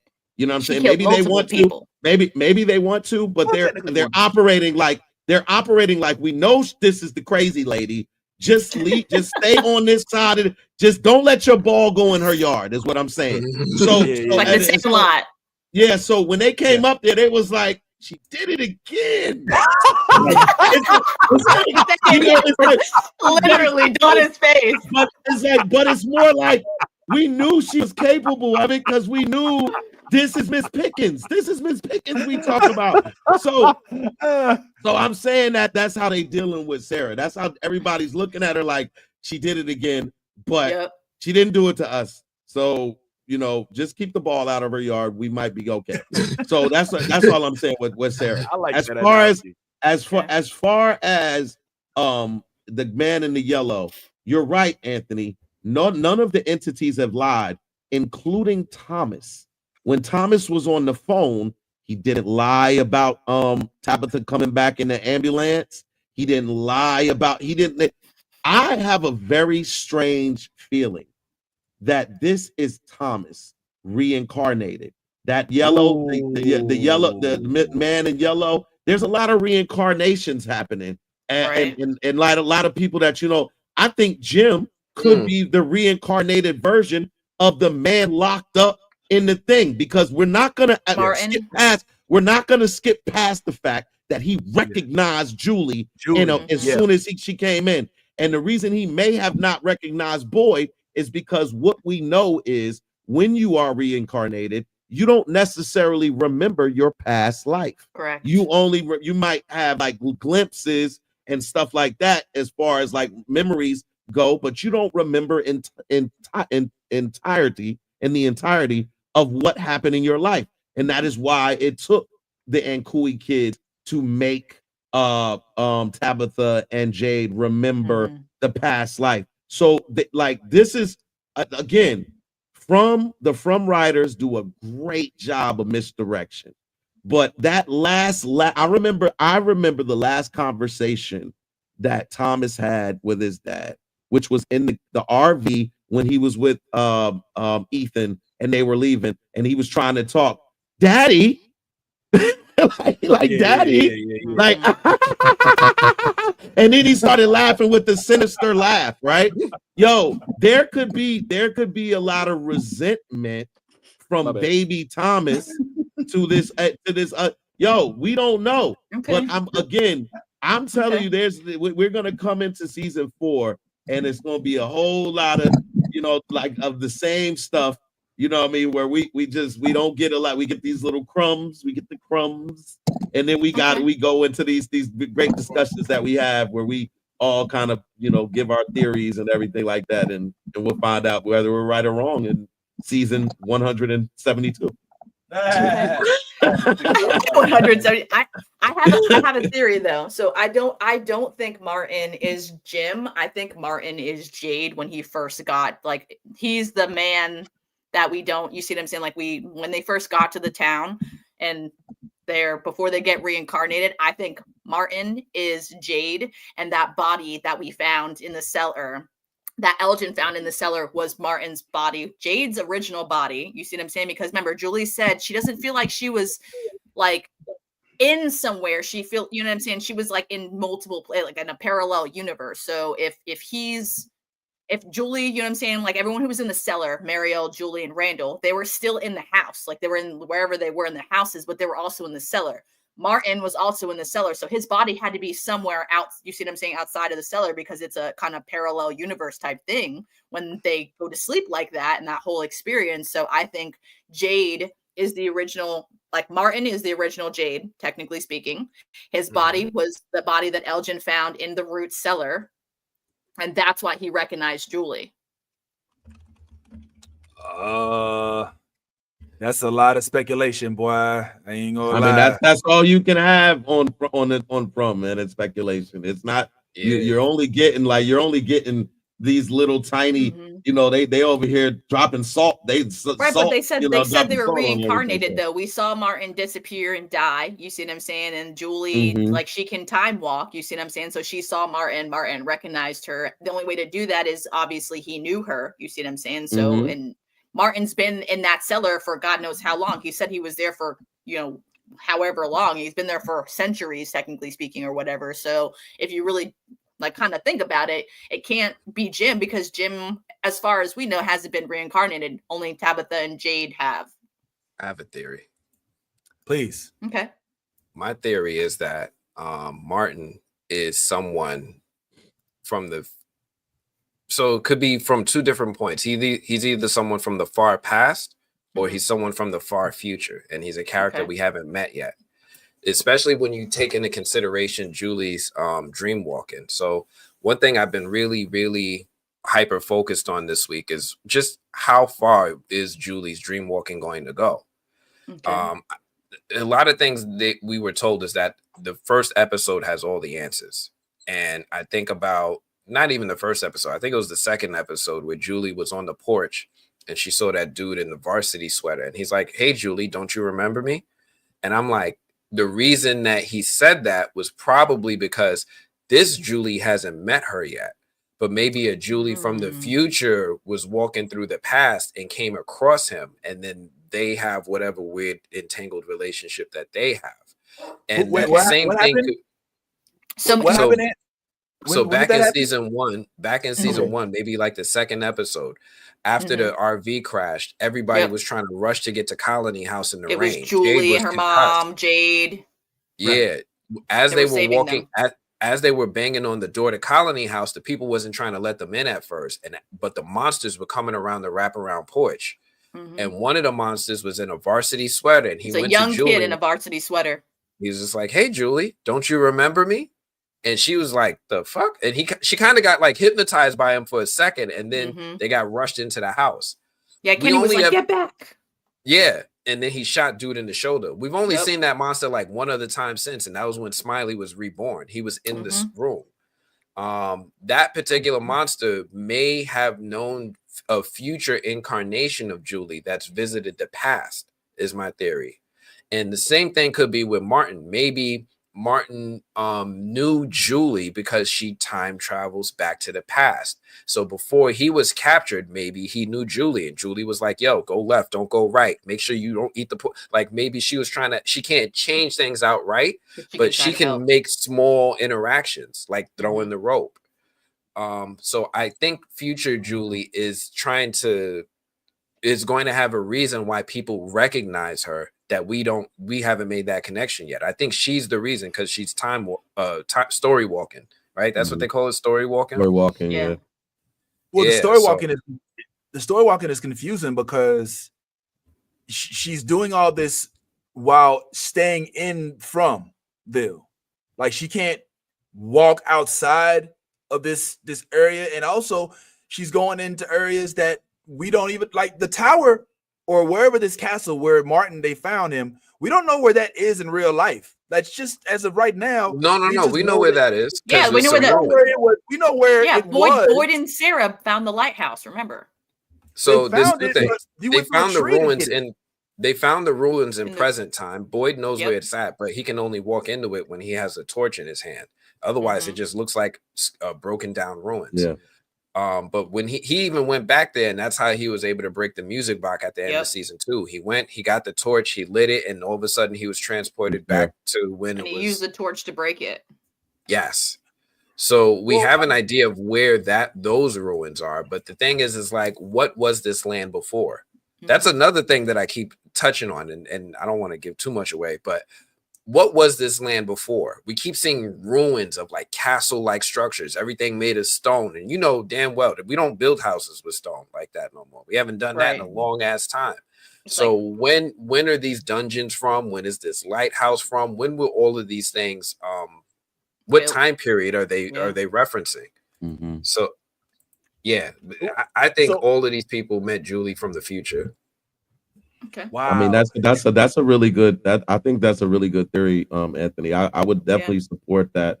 And it is again one of those very confusing things, because we have seen Julie walk through the tunnels, and she has had the ability to interact with the monsters. They maybe haven't shown those scenes, and we don't know if every monster is really like killer like that. We don't know if there's if the one in the varsity jacket was like helping her at some point, because he could have been a helpful monster, and we don't know that those things even exist because we haven't seen those scenes yet.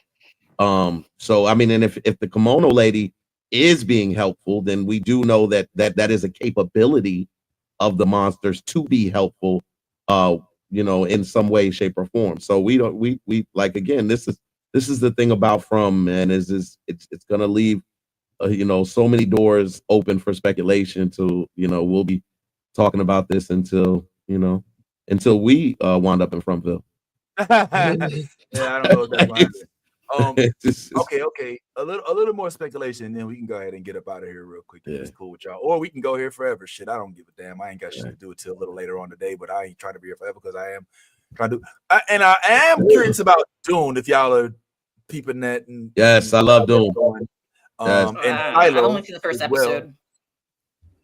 Oh wow. Okay. Well, we may take a couple minutes and go into that, but for right now, from everything, I like to talk about what we can anticipate for season 4 and what will more than likely the overwhelming majority of the season be based on. In my opinion, for me, I think that season 4 will be exploring what it is that went down with Randall, Julie, and the other hospital lady whose name I Marielle. Thank you.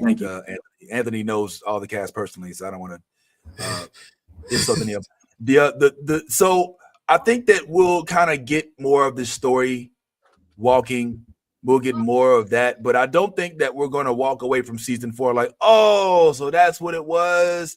We're going to just know a lot more, and we'll be happy about knowing more. But resolutions, be damned. I don't think that that's what type of show this is, and that's fine because the fun is in the speculation. I wonder whether or not, and I don't know if this crosses y'all minds too. Jim, I mean, he dead.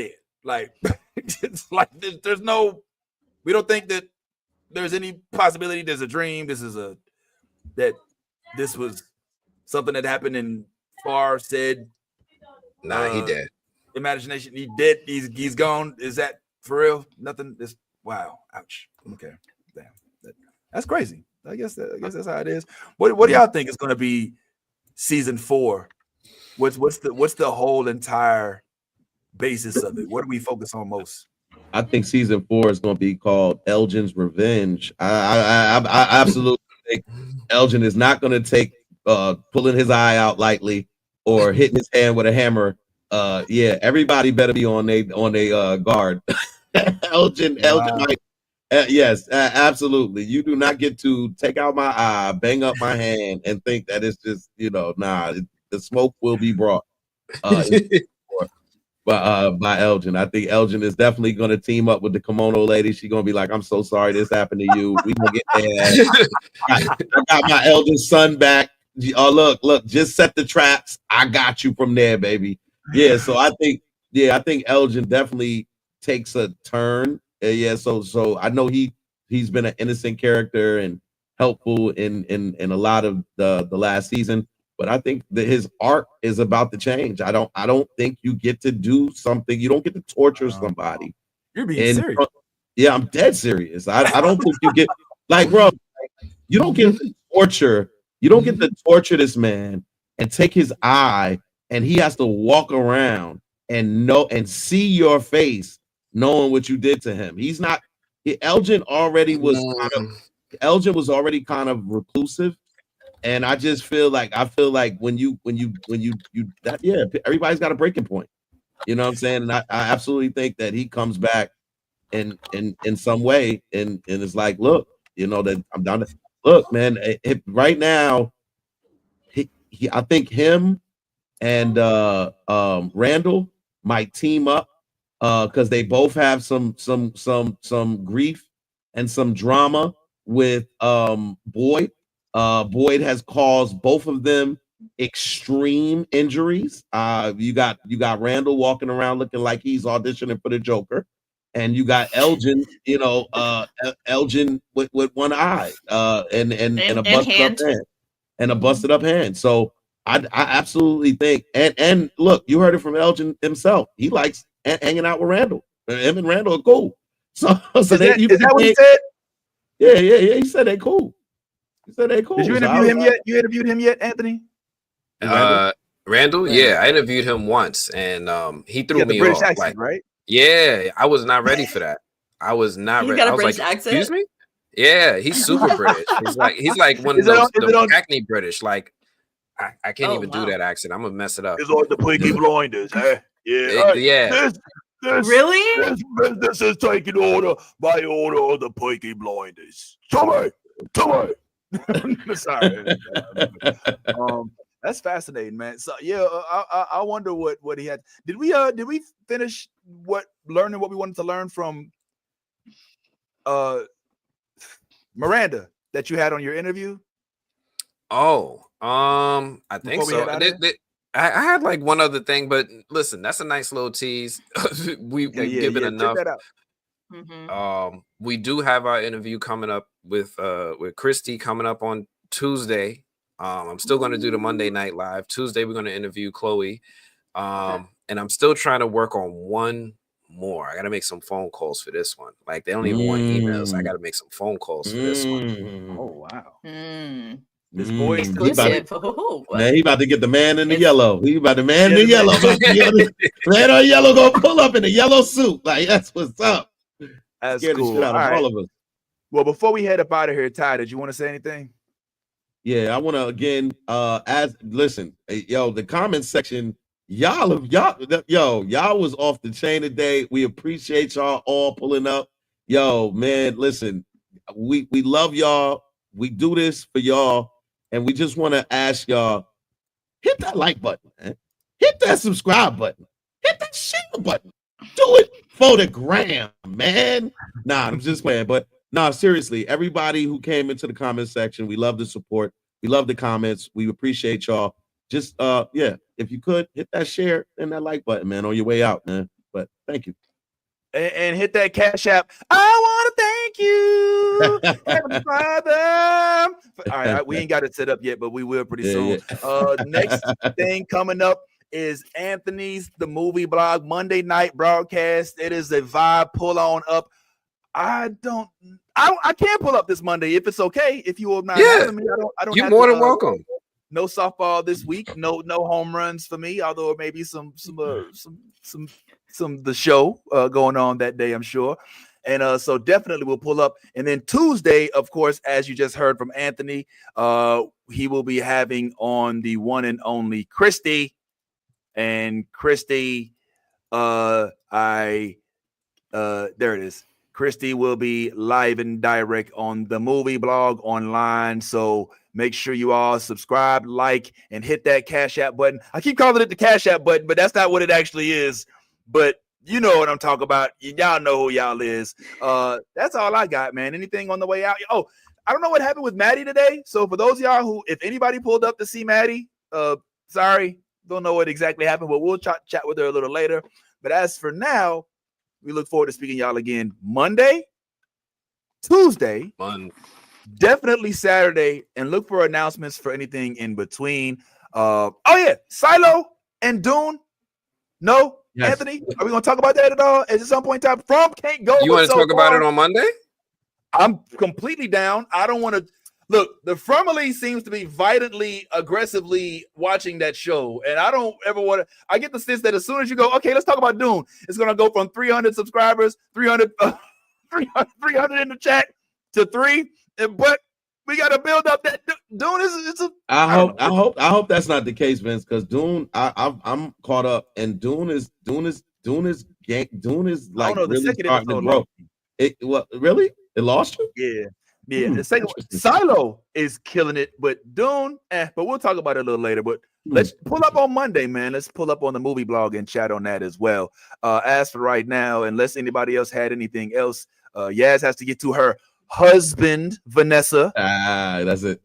All right. Stop playing with that woman.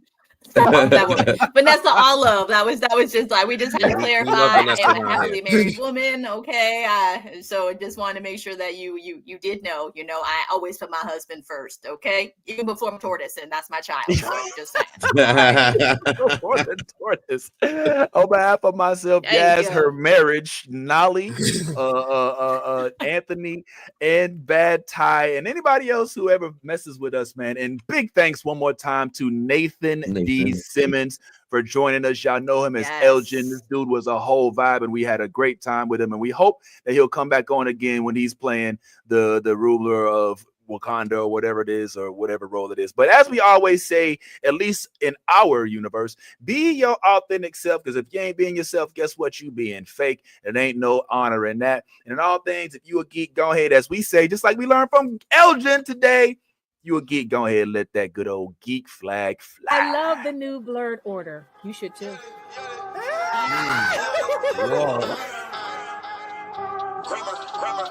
Let me get all this 10p Wayne. All the niggas rapping about the same old thing. I've been coming through with the same old gang. Ain't shit changed except now I got a name. Got it out the mud, but we got no stains. Cold ass lizard with a gold ass chain. The girl call me daddy, not my government name. Money on my mind, got them bands on my brain. Let me tell y'all about a nigga I know. The nigga stay clean, so he always got hoes. I love the new Blurred